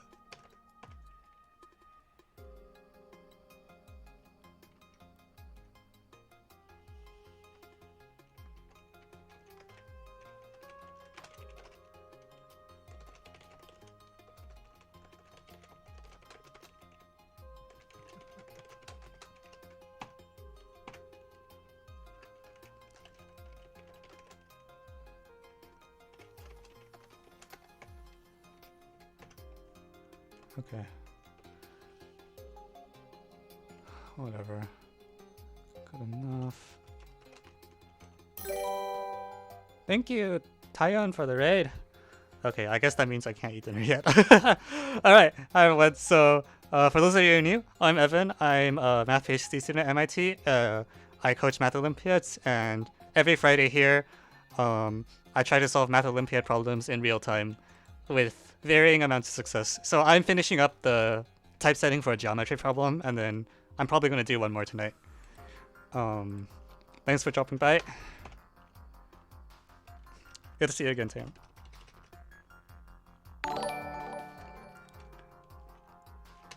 Alright. And thanks for the follows. Okay, so I don't need to point to U and V actually, right? I'll just leave the diagram at that. No, that X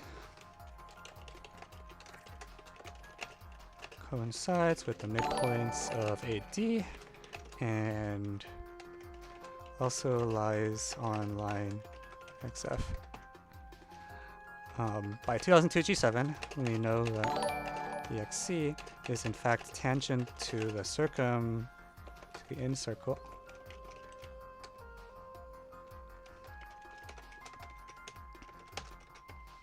bxc is tangent to the in circle and passes through the midpoint n of EO. Do I like rhythm games? Yes. I'm not super good at them, but they're a lot of fun. Math raid! Eh! Alright.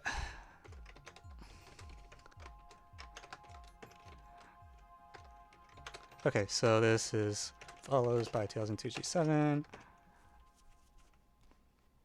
Okay, so what's the flow after that?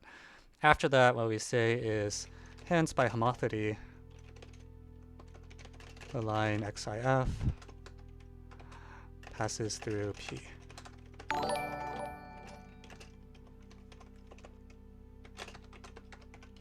Thank you, Naraluxic, for the follow. Okay, so what goes after that? Okay. So we claim that BXC and BPC are orthogonal, or the X circle in XC and the AX circle are orthogonal. So it suffices to show BXCN is fixed under inversion. Oh, did I write lines? Yes, I meant line. Thanks. It's fixed under inversion around the AX circle.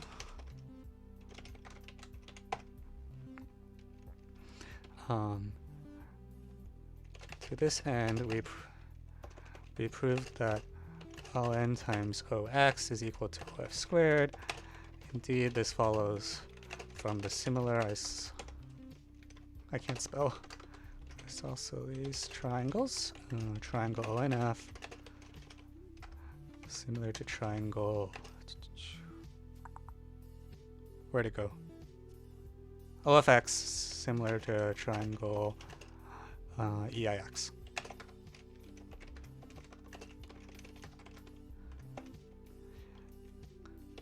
Now since the AX, so hence it follows that inversion centered at P with radius PB equals PC will fix the AX circle. Since BC is tangent to the inverse image of F is the desired tangency point. Yeah, LaTeX is the correct pronunciation, I think. Okay.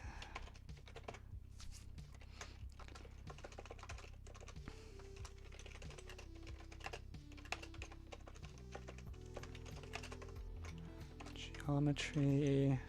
I think this counts as American. Angle chase pop. Yeah, definitely American.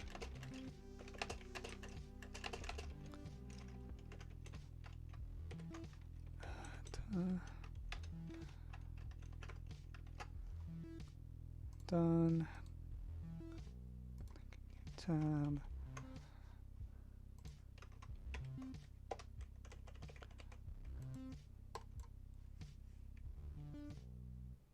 They also quoted G7. Ah! Okay.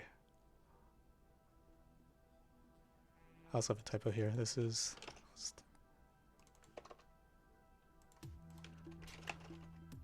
I should listen to my spell check.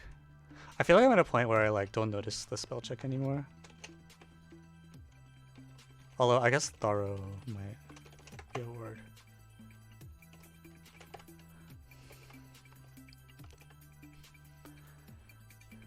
Through. Through is...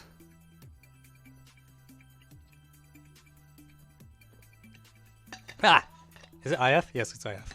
I mean, okay, it's true that X lies on line XF, but that's probably not what you want.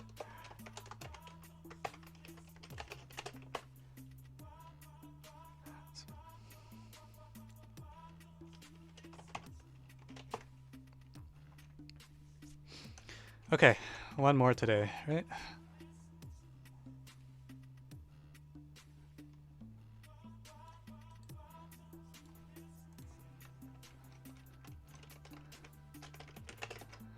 Okay. KoMaL. Oh god. I feel like I'm about to run out of good luck. Because up till now, today, everything has been really smooth. And usually it doesn't stay that way for very long.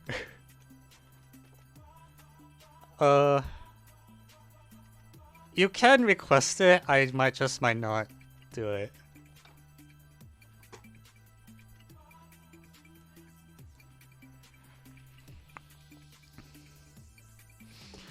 Alright, last problem.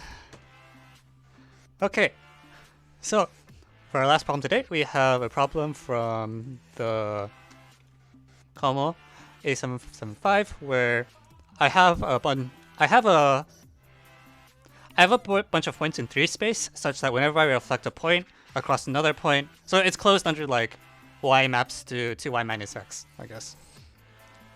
And I need to show it's either dense in the real numbers or I can find equidistant parallel planes that cover h. Actually, this doesn't seem that bad. So no, I think this might be fine actually, because we can see how to do the one-dimensional version, right? Like, in the one-dimensional version, this is it's like you have a subset of R, and my board isn't showing up. There we are. In the one-dimensional version, you have a subset of R, and we're told that like y maps to 2y minus x, or something. And let's say without loss of generality, close under midpoints.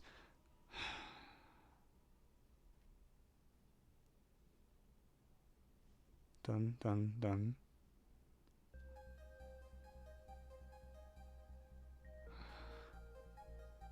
Well, okay. So we're gonna say I'm gonna let like I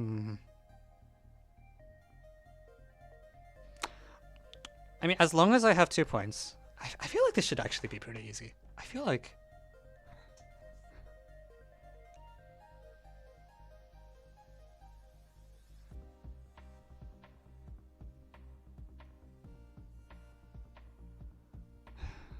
let's do the 1D case first. I feel like I better be able to work this case out because it contains the... Yeah, I think you just call it a Q module or Q vector space. But it's not, actually. I don't think that's what it is. I think it is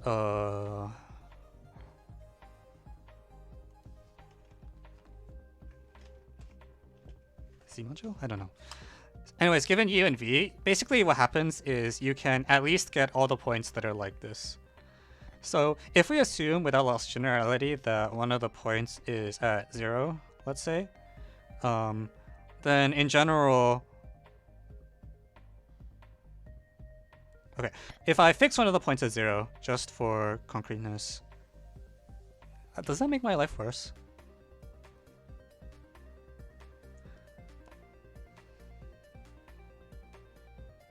I think that makes my life worse, actually. I should just think about what combinations are possible to get.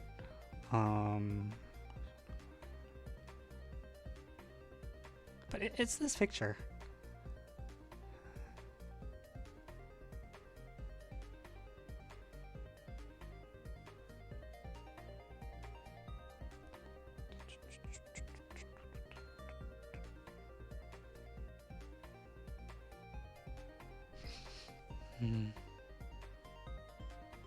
I'm assuming they want countably finite. Yeah. I'm assuming you want countable, yeah. Otherwise, I'm just dumb. Screen appears zoomed in. Zoom out a little.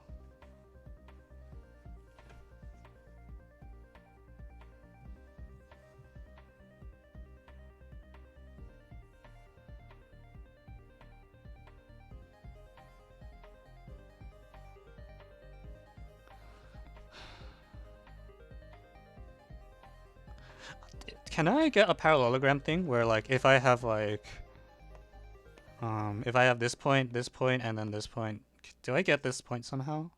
Is there a way?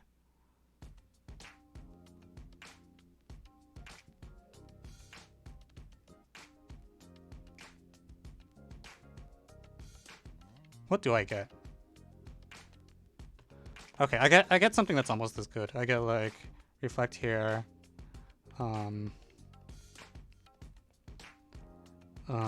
Okay, so I can reflect around here to get here. Okay, so I have a... I almost have a parallelogram thing, I think. It's not quite that, but it's pretty close.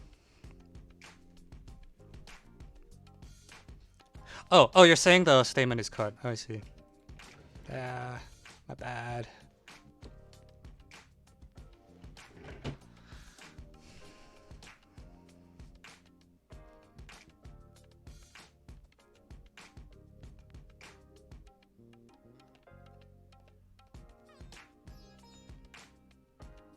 Yeah, okay, so if you take the point, if you assume it's not dense, then there are points arbitrarily, there's like some girth epsilon.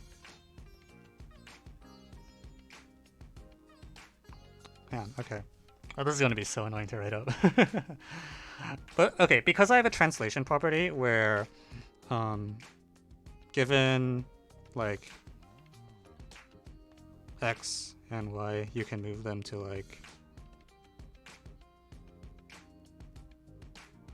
hang on.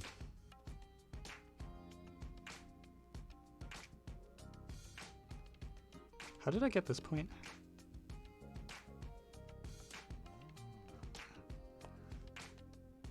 This is called the... This is like 2z minus x. This is 2z minus x plus y.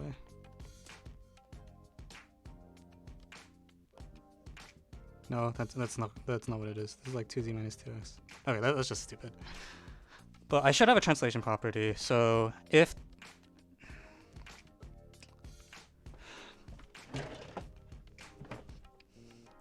yeah, okay. I'm going to split this into two parts. One is I'm going to show that this, in the 1D case, I'm going to prove that the infimum of possible distances is 0, meaning there's... Okay, sorry. I'll prove that there is a cluster point, unless it's like... If... What am I trying to say? Prove that if it's not a discrete, prove if not discrete, then there is a cluster point, and then given a cluster point, prove dense. I think that's the way you want to go. I think those are the only two possibilities. So discrete means that it's like evenly spaced multiples of like something or other.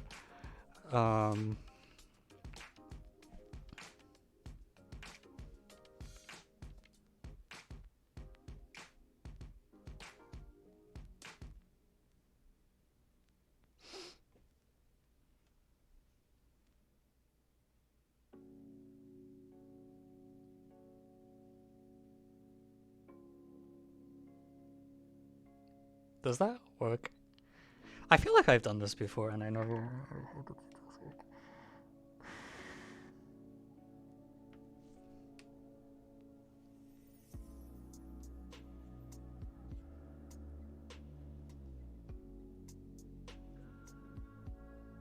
Sorry, I think discrete's not what I want to use. I want to say no smallest distance. So if there is a smallest distance, take the pair with the smallest distance. And then you can get the reflections, and then it's not possible to add any more new points. So now I'm going to assume there's no smallest distance. So there are pairs of arbitrarily close to each other, and I want to show there is a cluster point. So that means, in fact, any point should be a cluster point. So I'm just going to say arbitrarily pick... Let's pick one particular fixed point, call it like P0 or something. And that means there's like epsilons. For every epsilon, there's something like this. Actually, this is stupid. What am I doing? Just like...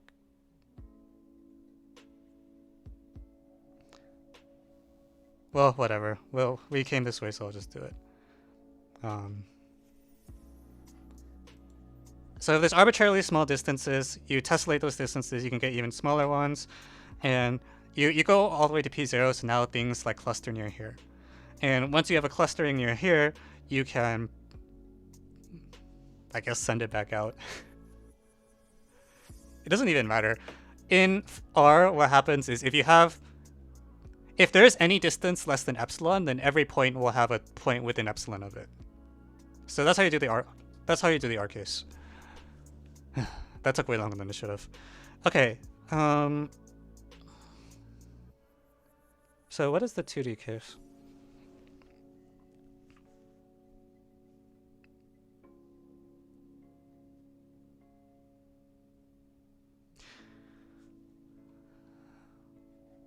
Yeah, the one-dimensional case is kind of silly because, like, if say there's 2 points that are 0.1 distance apart, then every point has a point within 0.1 of it. Yeah.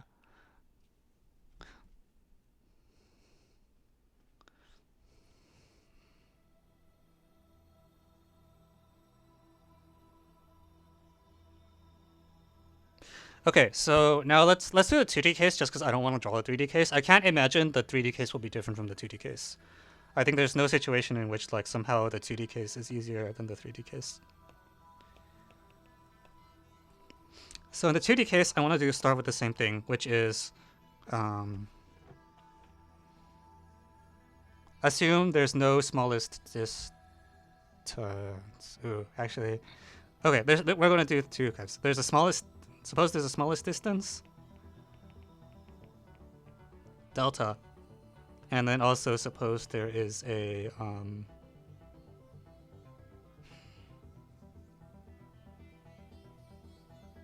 oh, Jesus Christ. Okay, we're going to run with it. And no smallest distance. These are the 2 cases. I'm not sure this is actually the correct way to split it, but we're going to give it a shot. Okay, so if there is a smallest distance delta, then actually this line is well controlled. This will be regularly spaced delta exactly, because otherwise you can get a smaller thing.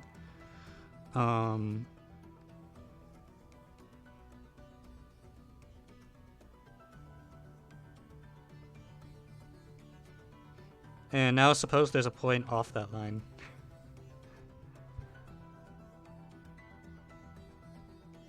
Shoot.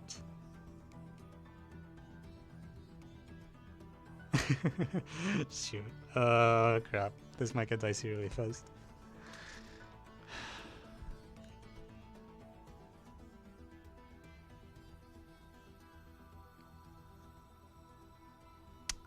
Yeah, I think smallest distance is not literally what we want here.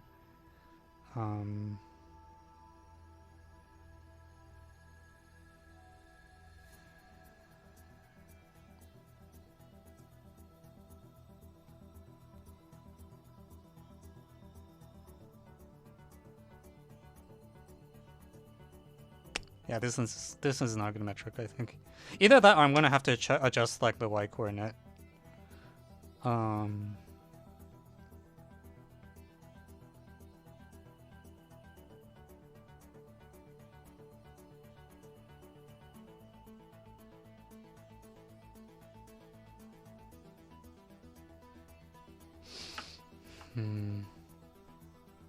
Smallest distance to the line.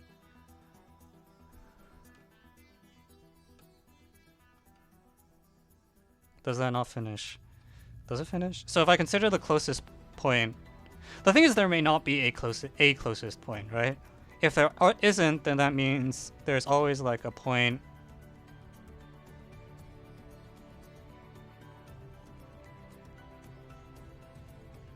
Do you manually convert some LaTeX? I have a script that does the conversion for me.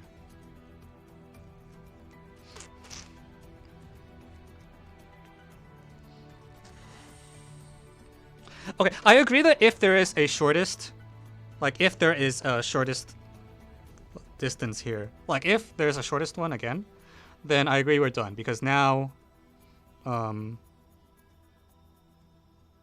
honestly, if there's a shortest distance between like in this coordinate, then everything's contained in here. The tricky bit is if there's like a lot of points that are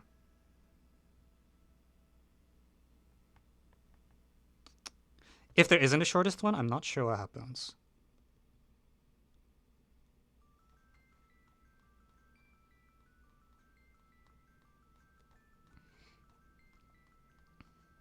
Also, I just realized that I've been talking about smallest distance delta, but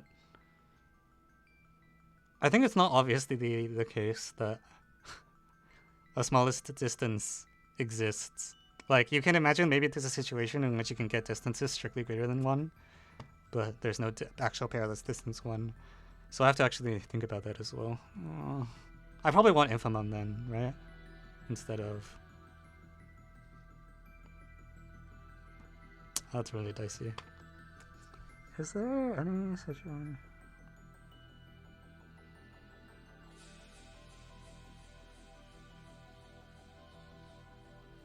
Oh.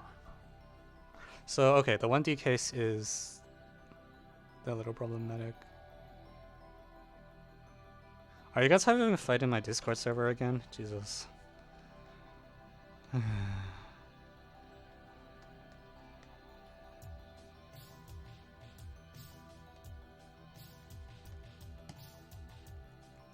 Kids these days.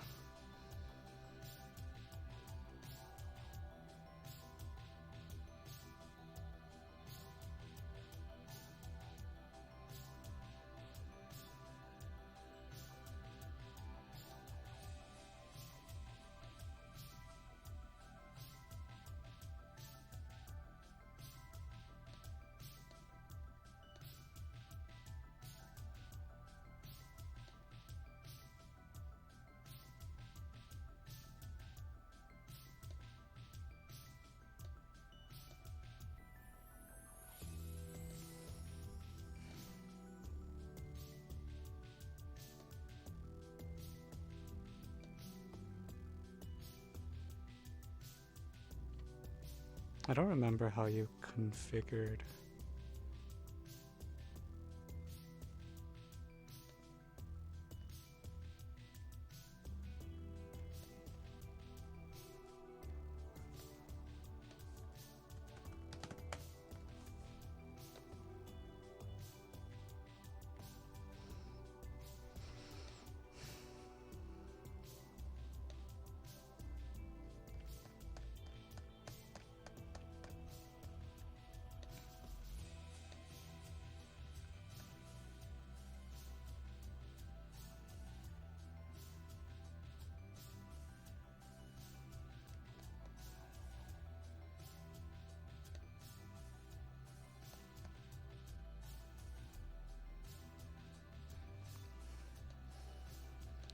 Okay, whatever.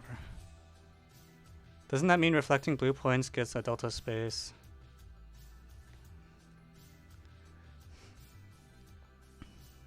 Oh, wait, sorry, you're right.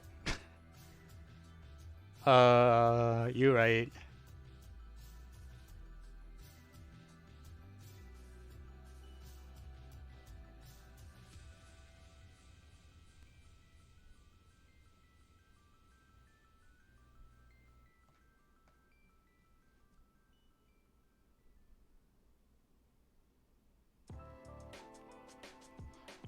Yeah,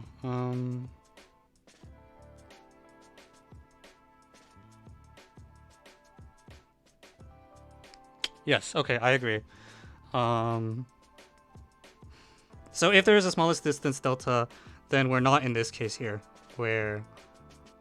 Because you can get the green line very close and then do a bunch of reflections to get something that's like delta spaced. Well, it's like 2 delta space, but that should be fine. Okay, so we're not in this situation. Alright, so... so we're... This is fine.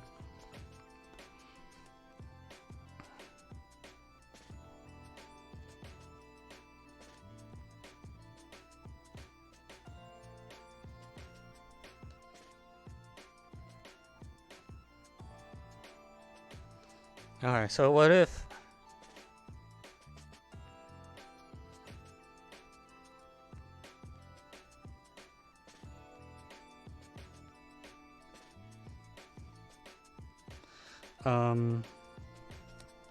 Okay, so now suppose you get a bunch of things that go to 0, and we want to be in the...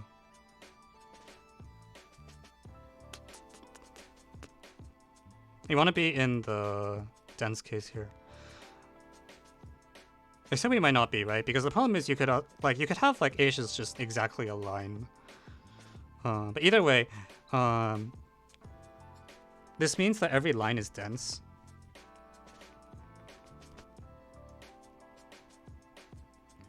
Every line dense.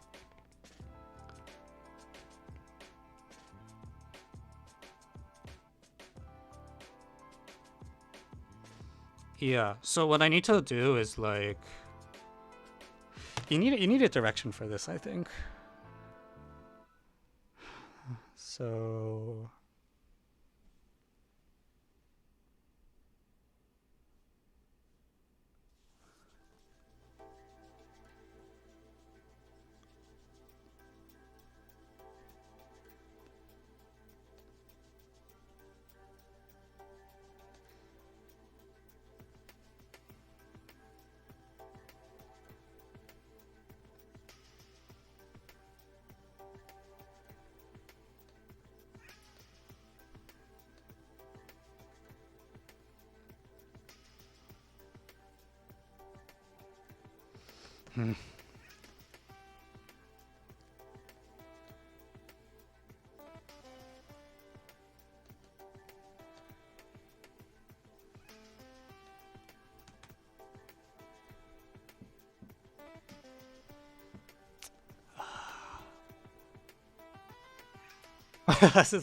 oh, is it that bad? Yeah, so every line is dense is what? No, every line that... Shit. No, that's not true. Because you're not necessarily dense in... Sure, okay, I'm not convinced every line is dense, actually.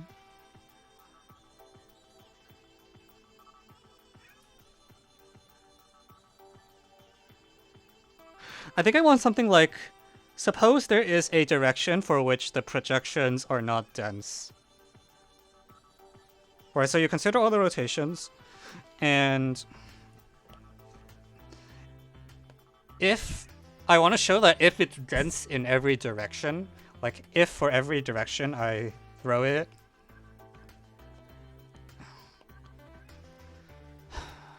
yeah, I want to say if for every projection the image you get is dense, then the whole set is dense. Is that a true fact? I feel like this might be false. But you have a set of points in the plane. So I imagine it's like a sheet of paper or something. And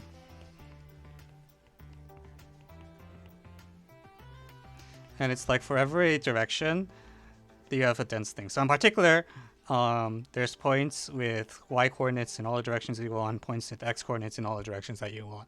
And I want to claim that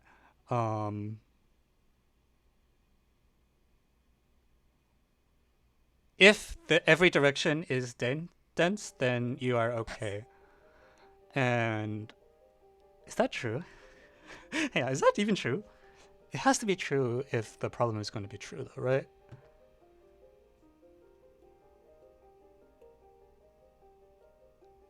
So if you're dense in every projection, then the whole set is dense.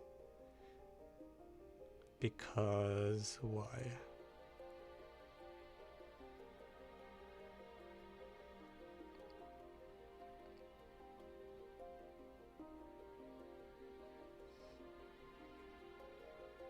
No, wait, this is false. What am I talking about? No, wait. No. Well, okay. I guess that means, like, suppose we have a hole? Suppose there's a hole somewhere, and so, like, there's no points in here or something. So I actually need the condition further. I need the 2y minus x, because if we punch a hole on the plane, that's a thing that can happen. But this thing will give me a lot of holes, is what's supposed to happen. Shoot, I don't know if this is strong enough. Right, so every time I see a point, there's a corresponding reflected hole. So there's a bunch of holes everywhere. The holes are dense in every direction, I guess. Jesus Christ.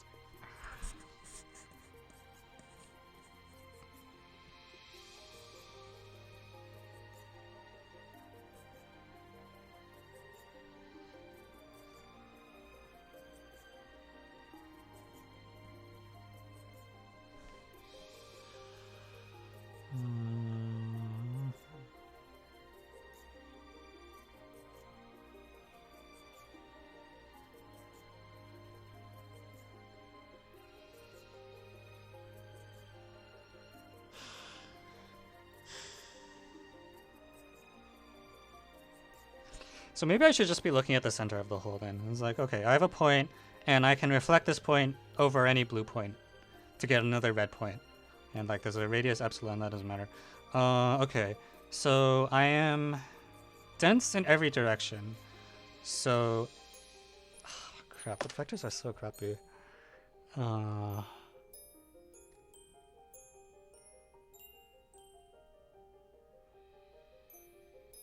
Crap.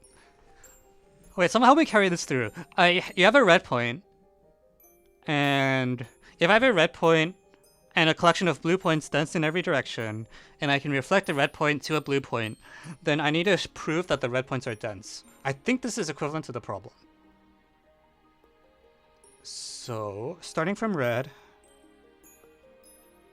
So I can get a red point,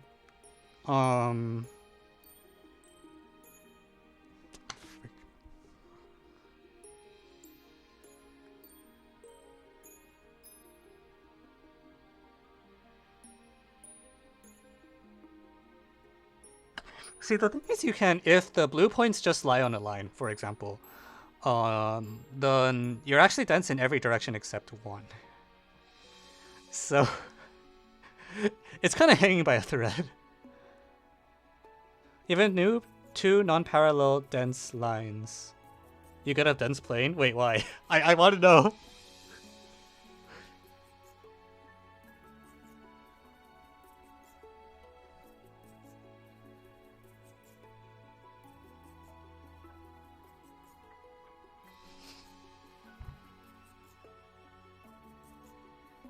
Keep reflecting one of the dense. Oh! What the heck?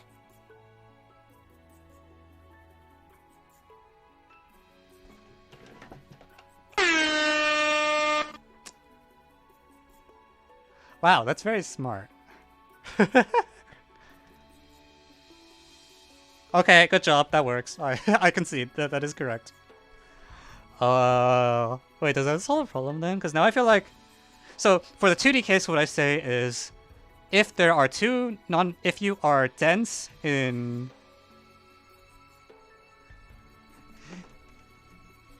Yeah, if you're dense in... If you're not dense in some direction, then cut lines that way, using the 1D case. Otherwise, you get the whole plane is dense. And for the R3 case, you should be able to do the same thing. Right? Because what you say is, now instead of directions, well, it's directions, and what you say is, if there exists any plane for which the projections are...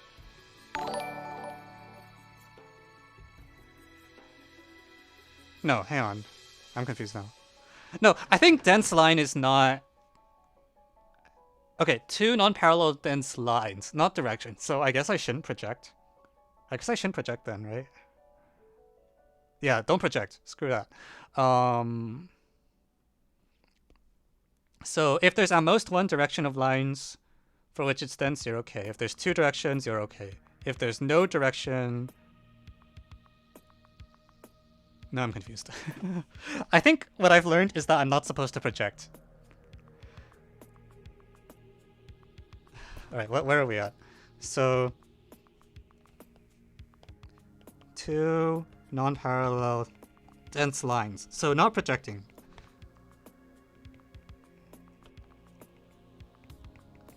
Then you're okay.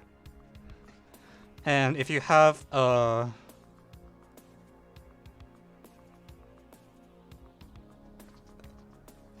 then what?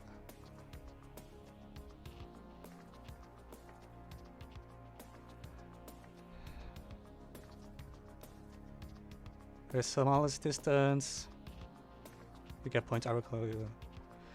Okay, so smallest distance case I also agree is okay. This is 2D.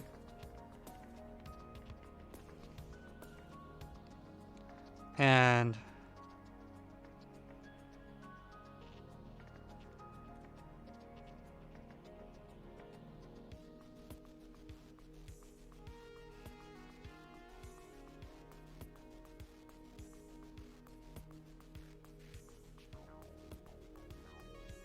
so dense lines all parallel is also okay by induction. It's also okay. So I want to show these three cases exhaust everything. So if there are no, well, no, actually, I feel like I don't even need to say that. Just if there are no dense lines at all, then whenever I take 2 points, the line is like a discrete thing. So it has to be a lattice, right? In that situation. I feel like I don't even need this case. Is that true?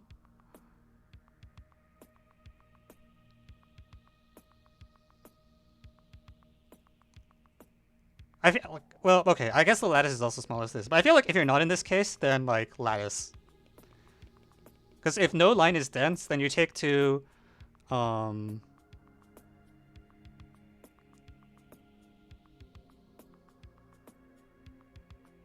do you use a condition that the line is dense? For which part? Yeah, lattice is fine. Okay, let me make sure I got that right. So if there are no dense lines at all, then whenever I take 2 lines, I will get like a lattice. Just, whatever. And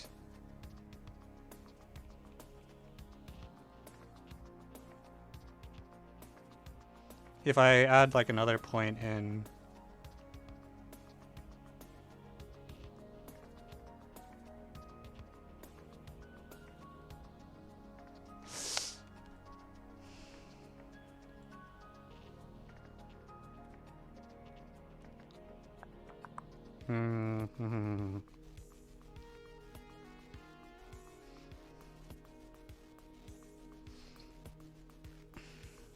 we're in 2D right now, yeah. The line is dense to prove what line of minds is saying.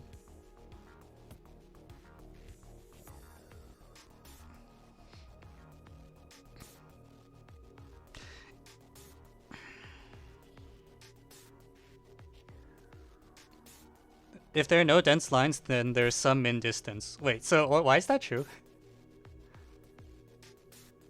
If there's min.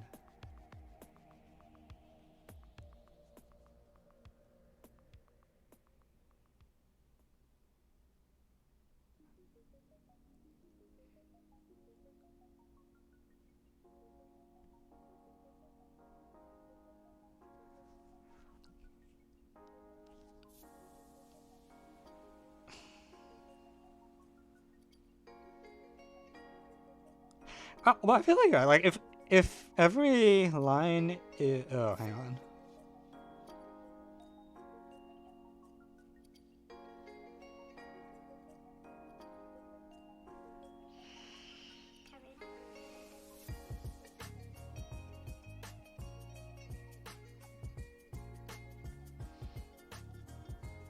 It could be true. I agree.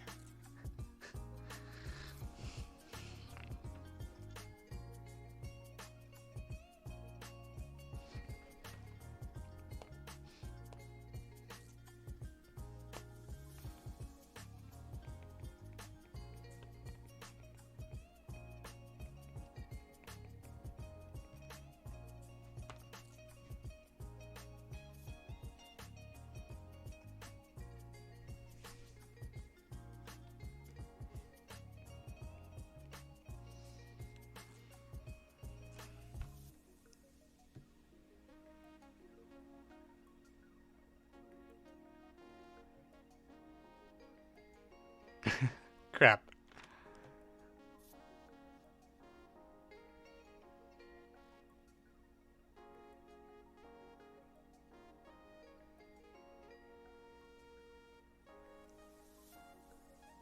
Yeah, okay, that sounds right.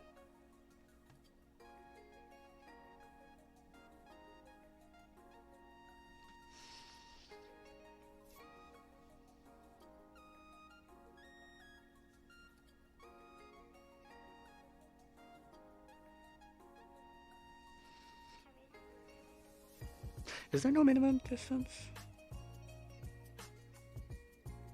Why is there no minimum distance?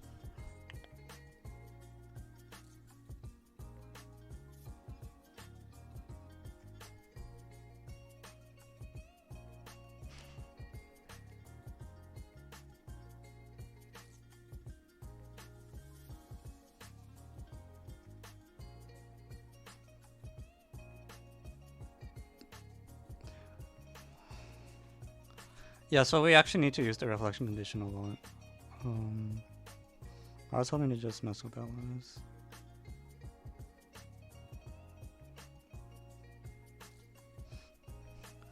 Yeah. But I think that's correct that there's probably no dense lines in there. Like, I think that's almost certainly dense in the plane and probably doesn't have any dense lines in it. Because you're just Q independent, so you'll never get any useful dependency. I think? Yeah.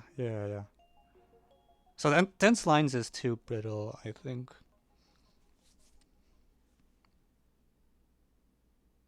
Because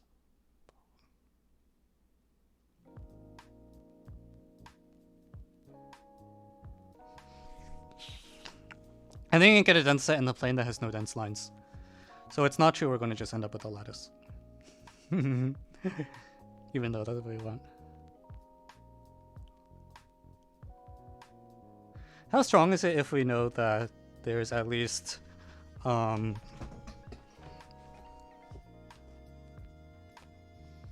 if we know that there's no dense lines, how useful is that? Because now I'm worried that like this case is like not actually any easier.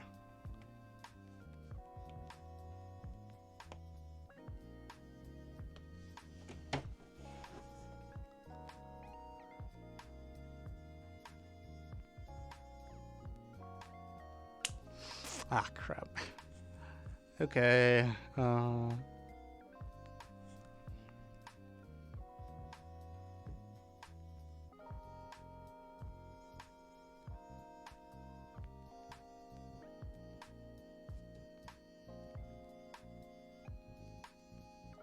Wait, if you have two dense lines, it's also clear, right?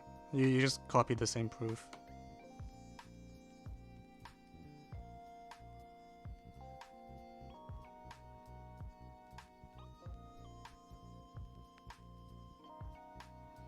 So if you have two full lines, you get a full plane. If you have two dense lines, you get a dense plane. That's all.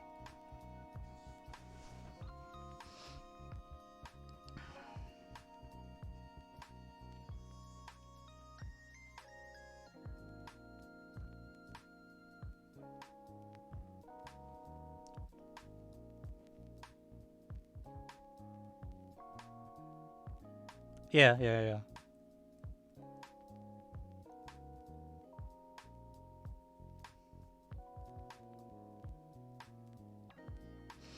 Yeah, the problem is that we're pretty sure that you can't promise dense lines, even if you're not in a...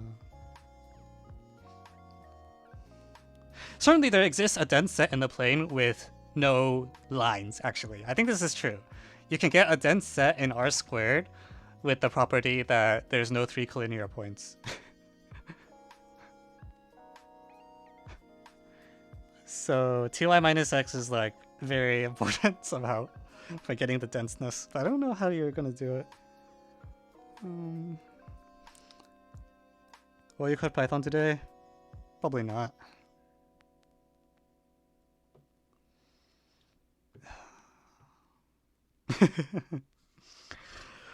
It was a good run. I thought we might have something, but yeah. Dense line is way too strong, I think.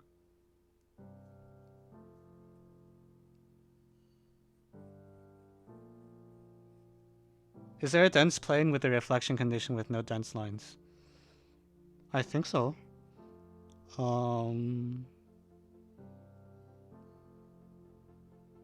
Yeah, what you do is like, the way you construct a dense set with no lines is you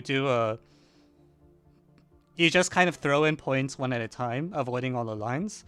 And if you also, when you do the throwing in step, make sure that your points are all Q independent, then it will follow that you cannot get any non-trivial collinearities.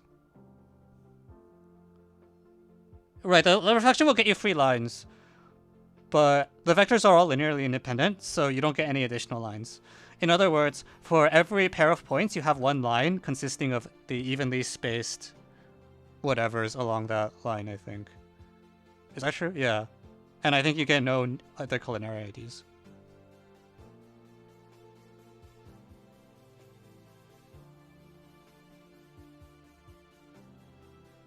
Correct, which is, yeah, those aren't dense lines, which is the problem. Like, we thought maybe that if there's no dense lines, then the set of points is just like a lattice or something easy like that, and this is just not true, I think. As long as you rig the...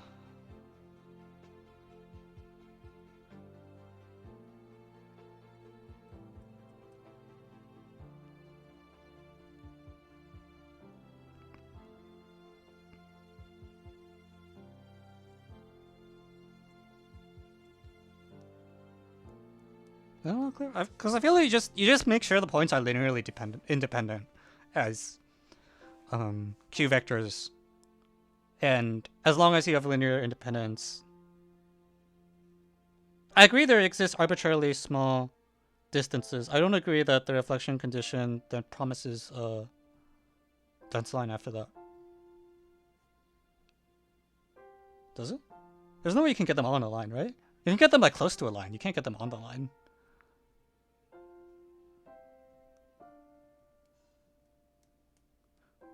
Yeah, because the problem is like having a dense line is like it means you have a ton of points with like equal x coordinates, say, and that's like really strong. Probably in reality, it's more like the points have a dense set of x coordinates or something like that.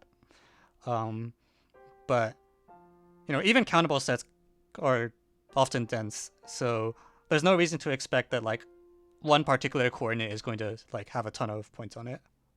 You expect like every coordinate to have like 1 point on it. Ish. Yes. To learner's question, the answer is yes.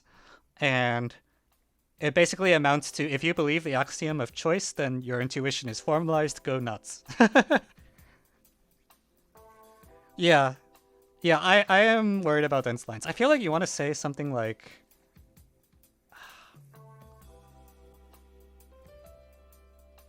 I don't know if there's a word for it. You want a fuzzy line or something like that. You want to say there's I don't know. I don't know if there's a word for it. There's a line such that for every point on the line, there's a point within epsilon of it or something like I don't know.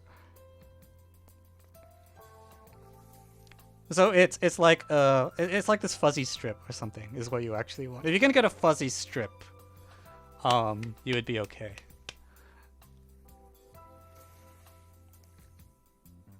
Is that true? Yeah, fuzzy strip. So is it still true if I have two fuzzy strips, then the whole thing is dense? That's true, right? Because the fuzz doesn't hurt you that much. And if the fuzzy strips are all parallel, they're also, I mean, okay, then... the case you run into trouble is if all the fuzzy strips are all parallel, then you kind of die. I think.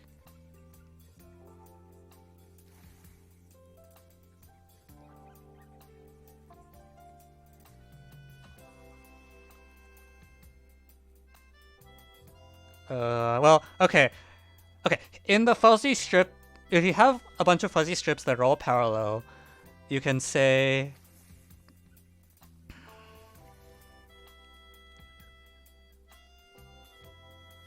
Okay, we should first define fuzzy strip properly. So definition... Yeah, that's exactly what I'm thinking. So definition, a fuzzy strip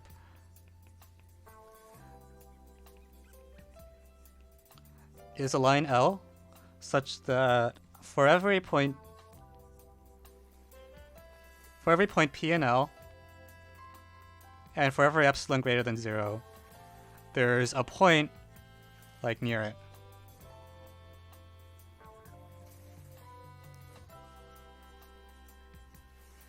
Okay, and so there's like there's a fuzzy strip that's like actually fuzzy, and then you can imagine there's some fuzzy strips that are really just lines. So there's, you know, it's sharp. Anyways, so the case we're worried about is one like fuzzy strips only in one direction and no fuzzy strips at all. So if you have a bunch of fuzzy strips and they're all parallel, you can see if any of them is really sharp. Yeah, because as you said, if there's points that are like off the line that are close, like if any of them has like little guys like this, then by reflecting this point across like that, you should be able to get like another fuzzy strip in like this general direction. The epsilon might change is the thing that's dicey, I think. So if I'm delta here, and there's no, actually it doesn't even, the epsilon doesn't even change. So I have epsilon here. Now I have a fuzzy strip that's 2 delta away with epsilon. So I think in this way, if you have fuzzy strips that are all parallel, and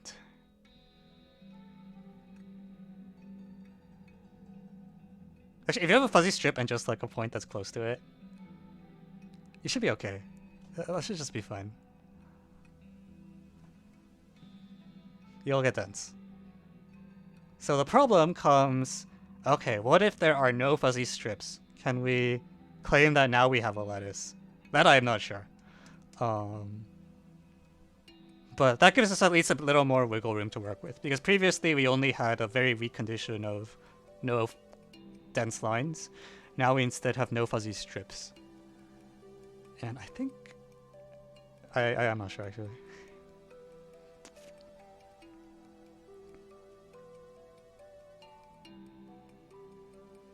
We also might not have actually set the definition up correctly, I think. I'm not sure. I feel like the counterexample definitely contains fuzzy strips. There's enough points that I think there's no way that... It's because it's dense, right? The counterexample is dense, so there are definitely fuzzy strips, because, like, literally, it's actually dense.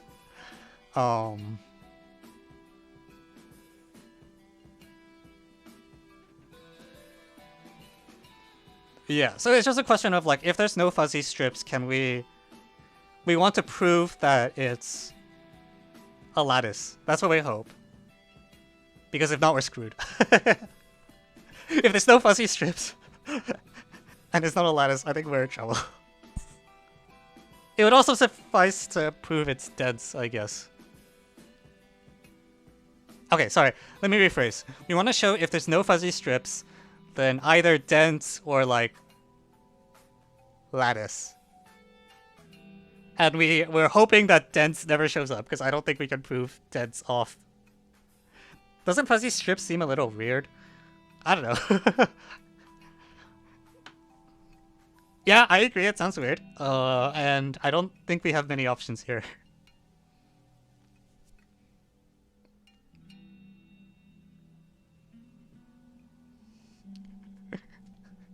Because, like, dense line doesn't...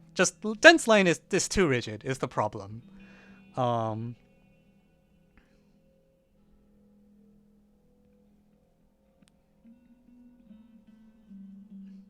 yeah, dense necessarily has fuzzy... Okay, yeah, I agree. So we want to show fuzzy... No fuzzy strips implies lattice.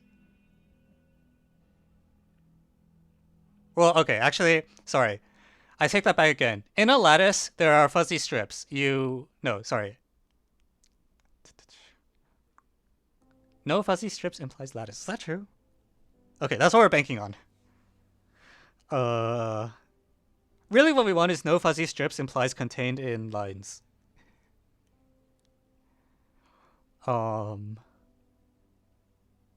Okay, let's go for it. So, suppose there is no fuzzy strips. I take a point. Thing. Okay, so you get to start at least a lattice. Of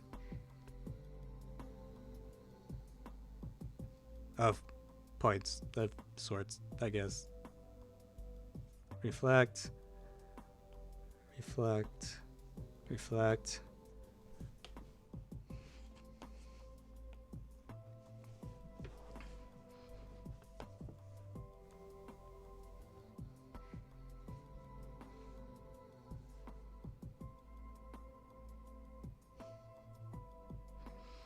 How can I get this point by reflection? Are there some points I don't get with this process of reflecting?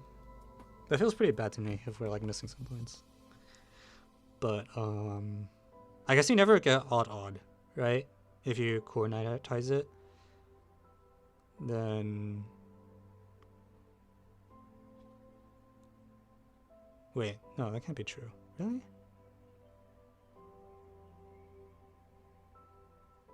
I guess you never get odd. Okay. So you get like some almost lattice. I mean, if you zoom out by a factor of 2, then it's a lattice. So lattice.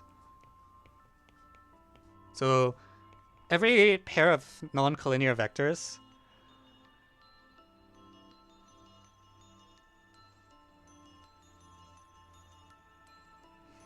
yeah, it better be true or the problem's not true. Okay, how do I prove this? Okay, well, I want to claim if I have a third vector and the associated lattice, then I run into problems. Because it's like if you have 3 linearly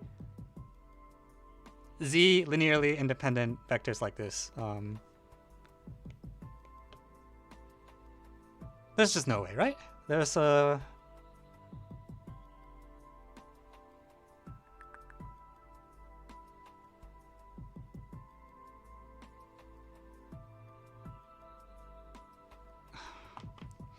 the problem is that with these two things, I can't literally add them up.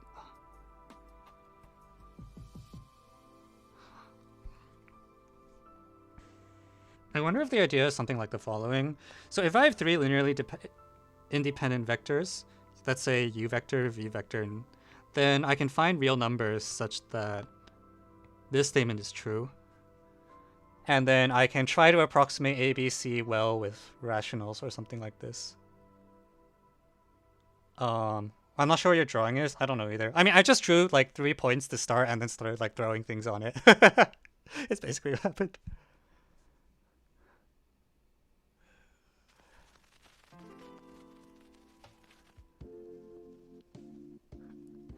Yeah, but if you have 3 vectors, because of the lattice thing, I think you can get them to be really close. Maybe. Dubious. Because I can get rationals that approximate the things. No, that's not.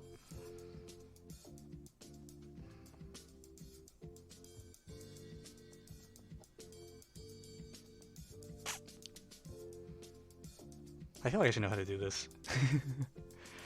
If I have 3 linearly independent vectors, why can't I get combinations that are close to the origin? If I have 3 linearly independent ones.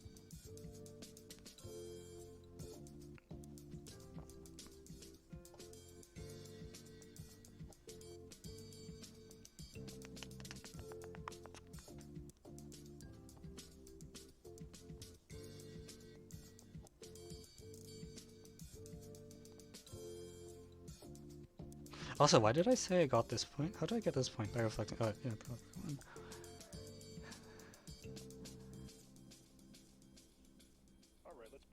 Wait, okay, so there's a fact that I need, which is definitely true, and for some reason I don't see how to prove it. So claim U, V, W linearly independent in R squared.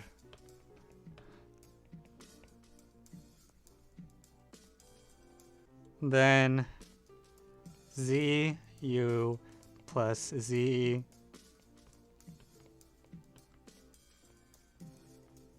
can be arbitrarily close to origin. Yeah, Q linearly independent over in R squared.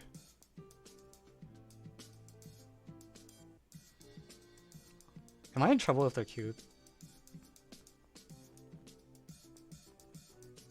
Actually, hang on. No, even R linearly independent is fine, I think. Just like three vectors that like don't point in the same direction. How do I not know how to prove this? Shame on me. Affine transformed one of them to 1, 0 and the other one to 0, 1. So then you have a vector that's floating around in... So a line with irrational slope Okay, so it's that thing. Yeah, okay, fine. 3 linear. Oh, sorry. Okay, Q linear independent. My bad, my bad. What am I talking about? Q linearly independent.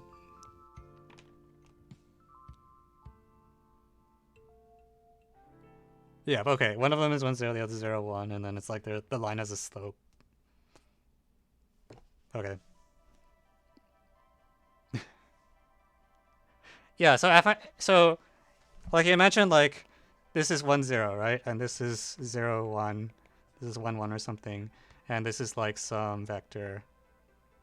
So because you can add multiples of 1 and 0, you're essentially looking at like y equals alpha x, where alpha is irrational. And it should be clear this gets close to lattice points by slope arguments. Just like that pigeonhole, whatever that you get taught.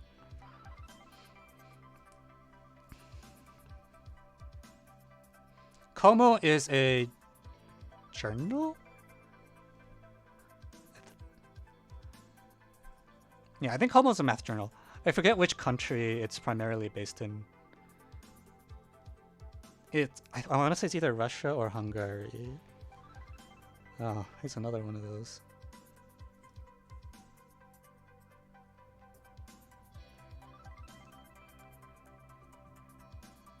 Come on, where's my ban button? Do I not have a ban button? Oh, here it is. Ban. Okay, so no fuzzy lines should give you a lot of... Maybe? Can you have a lot of Q independent vectors? Or Q dependent vectors? I guess that means they're contained in a lattice. Wait, is it possible to just have like a large set that's Q dependent? Well, if the set is big enough, then... Crap.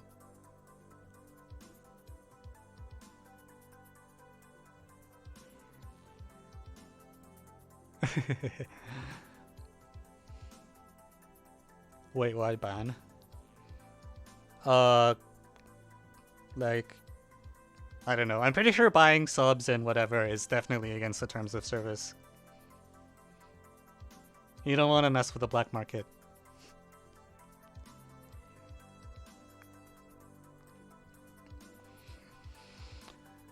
Alright.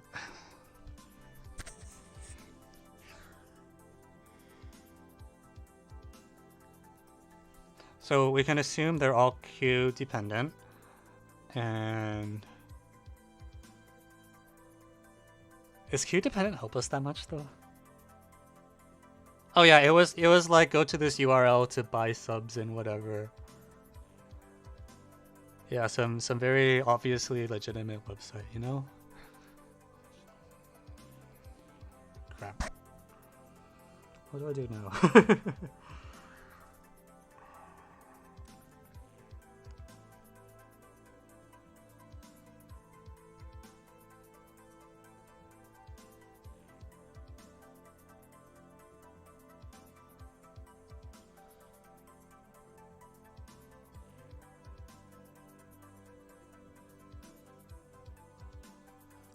No fuzzy. We want no fuzzy line to give a lattice. We know if there's Q independence, you die. Should I just be looking at the smallest distance after all?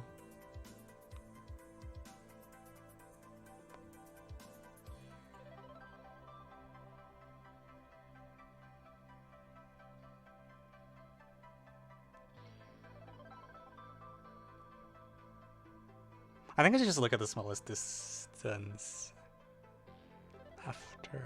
Or, no, sorry, there's no smallest. There might not be a smallest distance. But...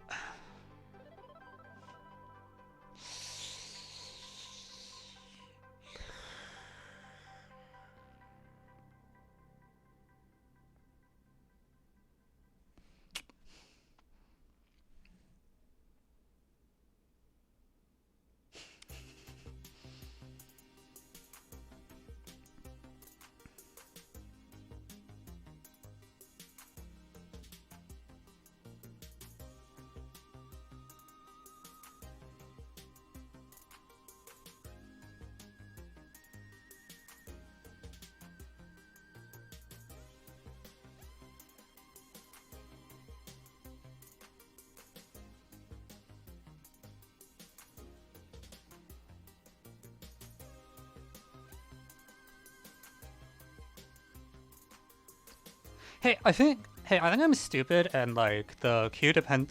Okay, this I think what I actually wanted to write was like UV and W are vectors in R squared, no two of which are linearly dependent, right? Because my proof doesn't actually use the Q part. That's what I actually wanted to write. UVW, no two collinear.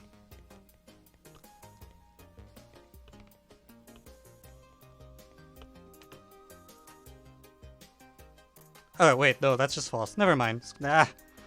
I don't know what I'm doing. Yeah, that doesn't make any sense. Like W can just be like U plus V.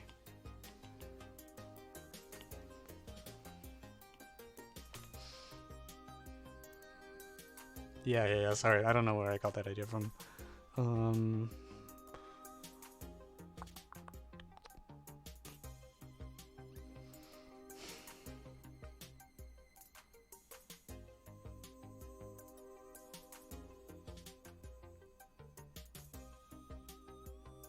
But okay, it should be true that if you have a bunch of Q-dependent vectors, they like. Well, you have a bunch of Q-dependent vectors, and they are.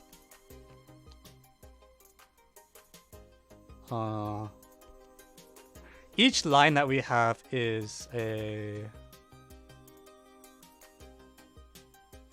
So any line that I draw, because we assume there is no.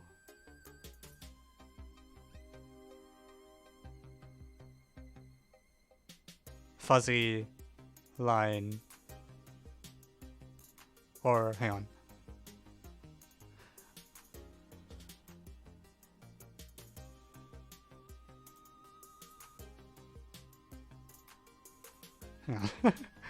Shoot.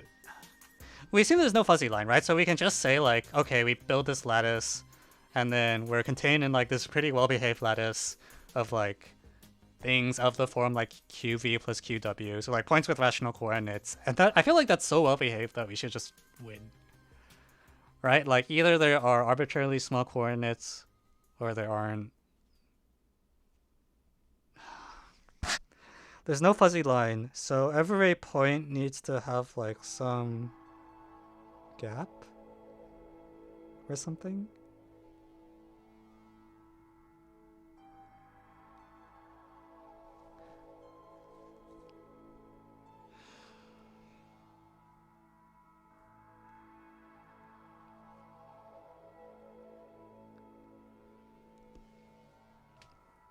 Alright, close to origin might not get fuzzy line. Maybe, I'm not sure. Oh, man, I knew today was going too well.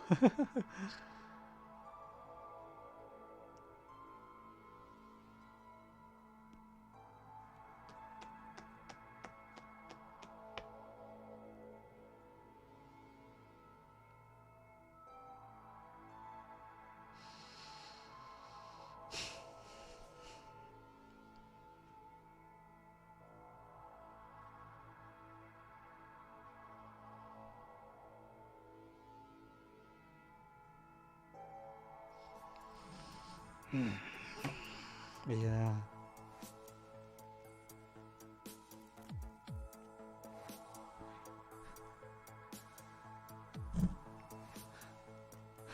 The thing is, like, no fuzzy line definitely implies lattice. Like, that, 100%. That's gotta be true. I just don't see how to prove it. Which is weird. Like, I feel like I should be able to just prove it.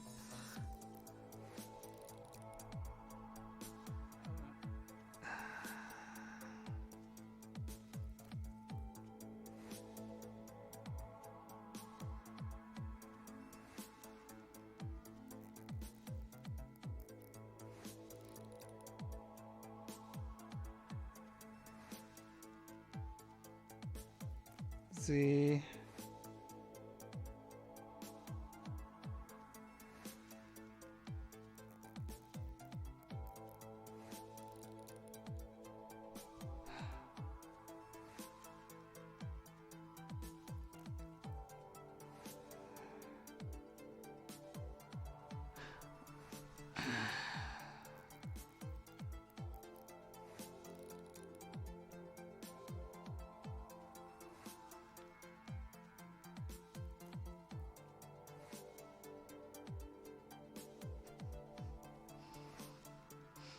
If you have points arbitrarily close to the origin, I feel like you can... I feel like you would be able to do some crappy compactness argument too. Like you say, like, you can find a bunch of points that are close to the origin and also like within a certain sector. So that will promise a certain set of rays is like epsilon fuzzy for some epsilon. Like there's a closed interval for which the line through the origin is epsilon fuzzy, I think. And then you take the common intersection of all the closed intervals, as epsilon is like 1 over n or something. Is that remotely plausible?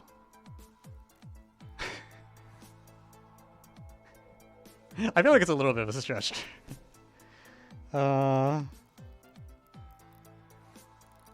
Yeah, you might be able to do some compact type thing though, because I feel like here I want to use the fact that the real numbers is compact.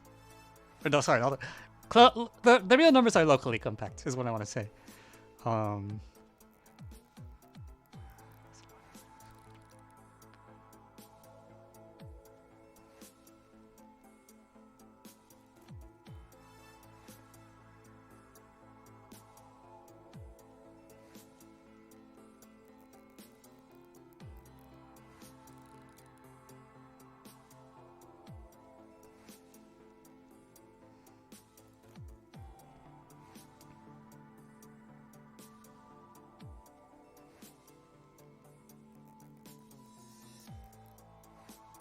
Yeah, but I think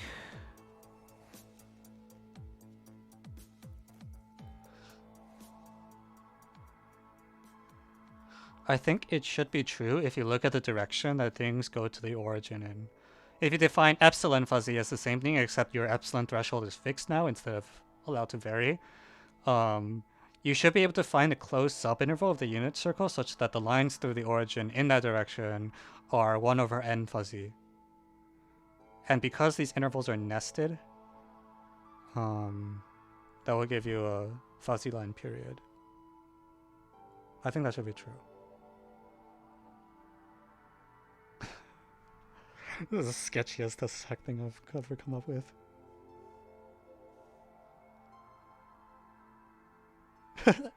This is the sketchiest thing I've ever come up with. Oh my god. But I think that's true, right?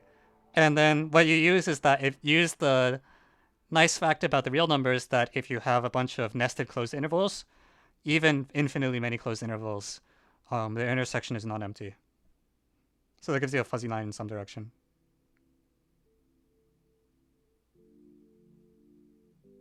And then you're okay.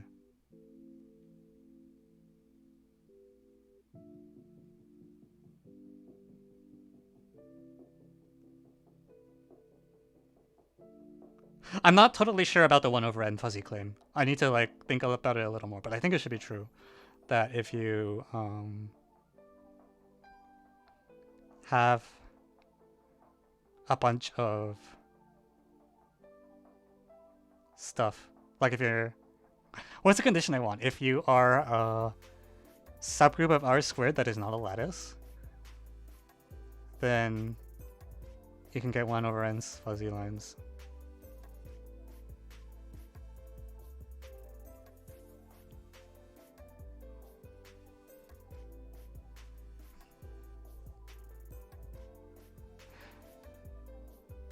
Yeah, no, it's...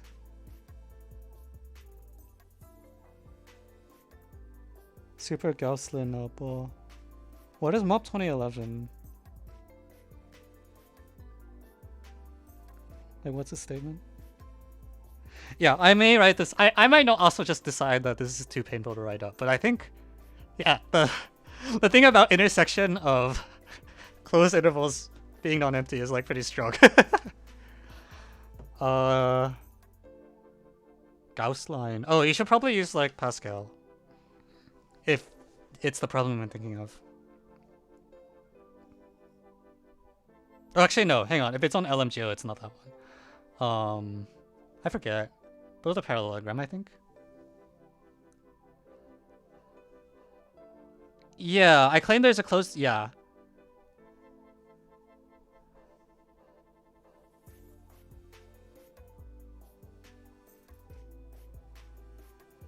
To put nasty to put us on this problem. Well, here we are. That's KoMaL.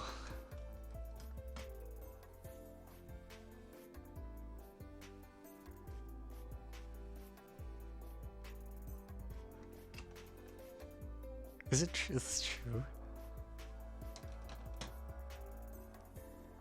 I think it should be, right?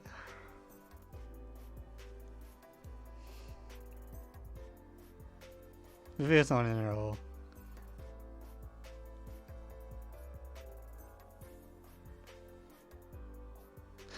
I feel like what I want to do is say like look at it look like an interval array or whatever, which is has a lot of points in it, which exists by pigeonhole. Right, like one of the sectors is still dense inside that sector.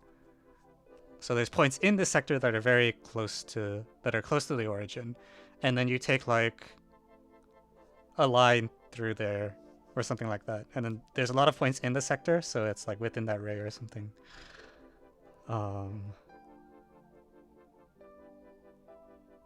You know, maybe the definition I want is not epsilon fuzzy in this case. It's like there's dense cones. Like you can get cones that are dense because the span of a positive z span of like vectors lies inside that included angle. So you can get you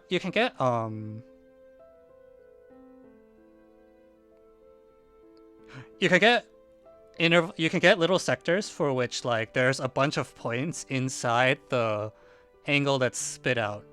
And now you take the closed intersection. You take the intersection of all of them. They're closed things.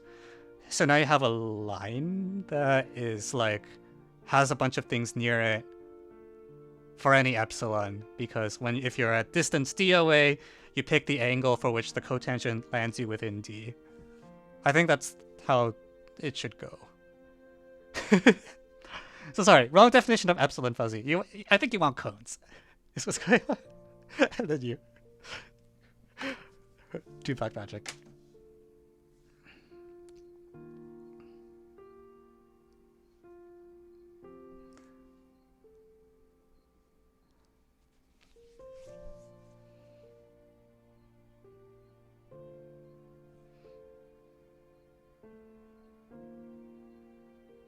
Okay.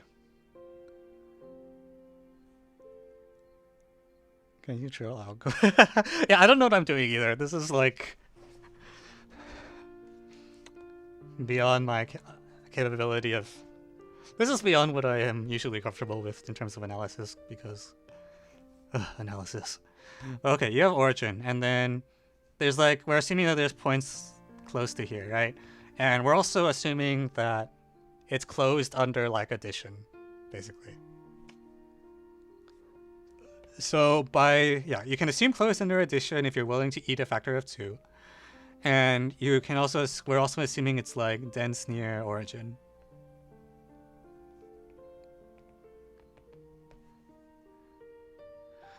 Okay, so we'll say that like, we'll say like an arc here, like this. This is called like good. If the points are like, if it's like dense in here. So there's infinitely many points arbitrarily close lying in this little arc. And for any finite data, you know, by pigeonhole, one of the arcs is good.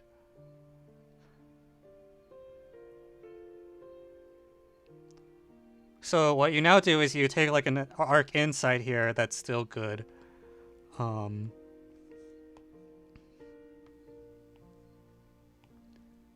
So now it's like within here, and so on. Yeah, dense.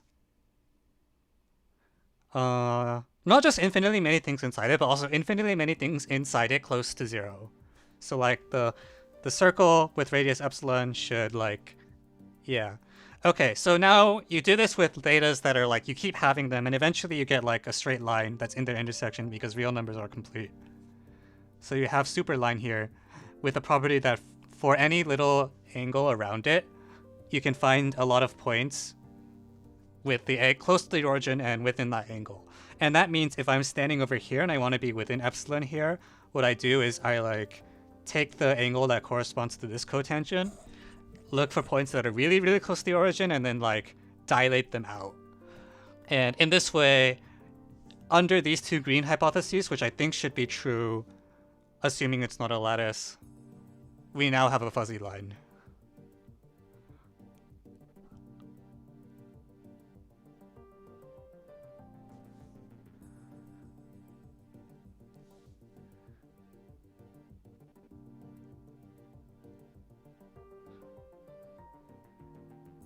Okay.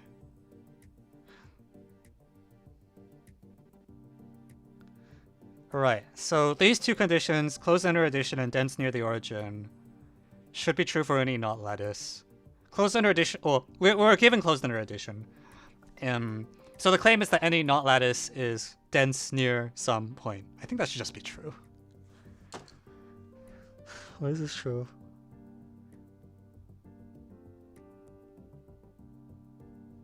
Can I just say look at like smallest distances and like do something? Yeah. I think it should work. So there's pairs of distances that are arbitrarily close, and then you can translate them because it's closed under addition as a lattice.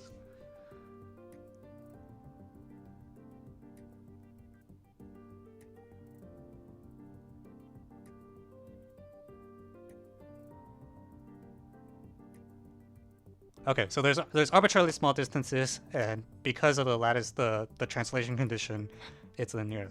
So all I need now is, so dense near origin is implied as long as arb small distance is true. So now all I need to show is that no arb small distance implies lattice plus additive, and this should be fine because I mean, I think this is just true. Where's the Twitch time in? It's pretty hard to find. I'm surprised anyone found it. Well, actually, no, I think people should find it eventually. But,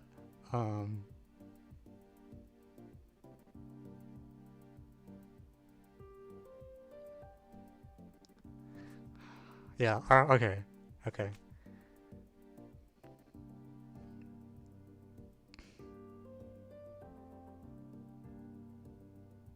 Yeah. Yeah, so what I want, it's like I want to show no arbitrarily small distance implies lattice, and that should be true, because that means that all your points have a lot of space around them, and so it's got to be a lattice, right?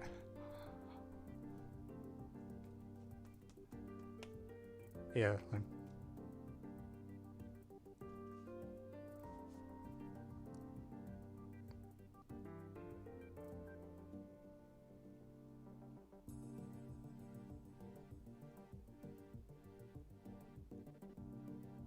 Okay. I'm gonna leave it at that. Yeah. Okay, so now that I've worked very hard on this, do we believe this ports to 3 dimensions? I think it should be fine, right? Because you replace fuzzy line. Actually, maybe you keep fuzzy line. Frick, what do you do with 3D? You have a... So the lattice thing should still be true. So if this arb small distances, again, it's dense near the origin, and you can get a fuzzy line. If you have a fuzzy line, I want to get fuzzy planes or something. Jesus Christ. Okay, if you have a fuzzy line, frick. Oh crap, that's really bad. Is the notion I want fuzzy plane? Is that what I need?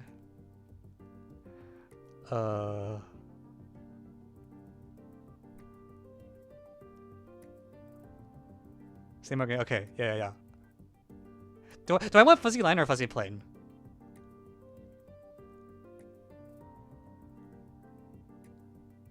Fuzzy line.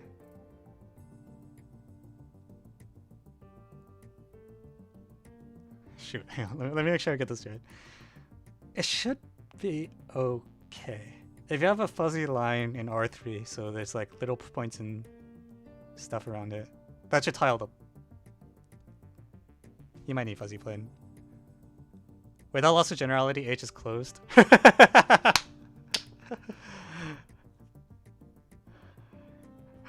Sure. You might need both. I think, yeah. Alright. Okay, but this should be fine. Ooh. And this is why I don't do analysis.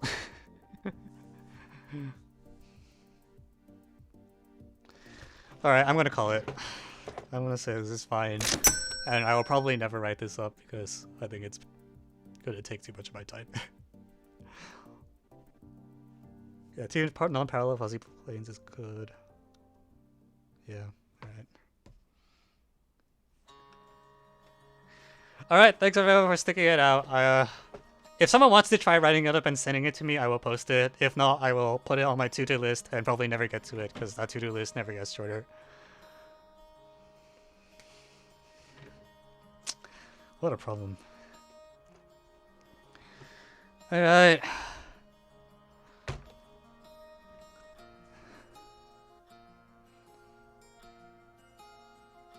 Do you have a solution / write-up?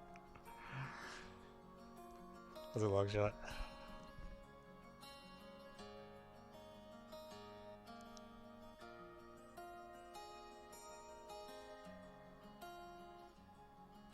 Well, I think what we do at this point is if you want the formal write-up, you should Google classification of subgroups of a plane. That will probably do it. For the problem. Probably not offhand.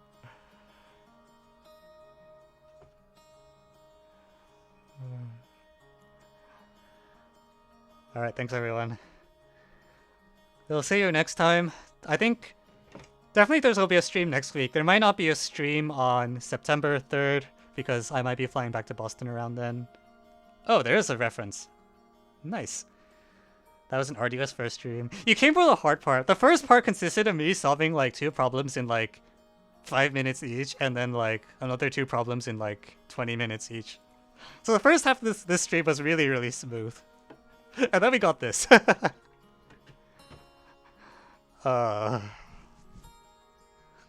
Yeah. That's my daily dose of a real analysis.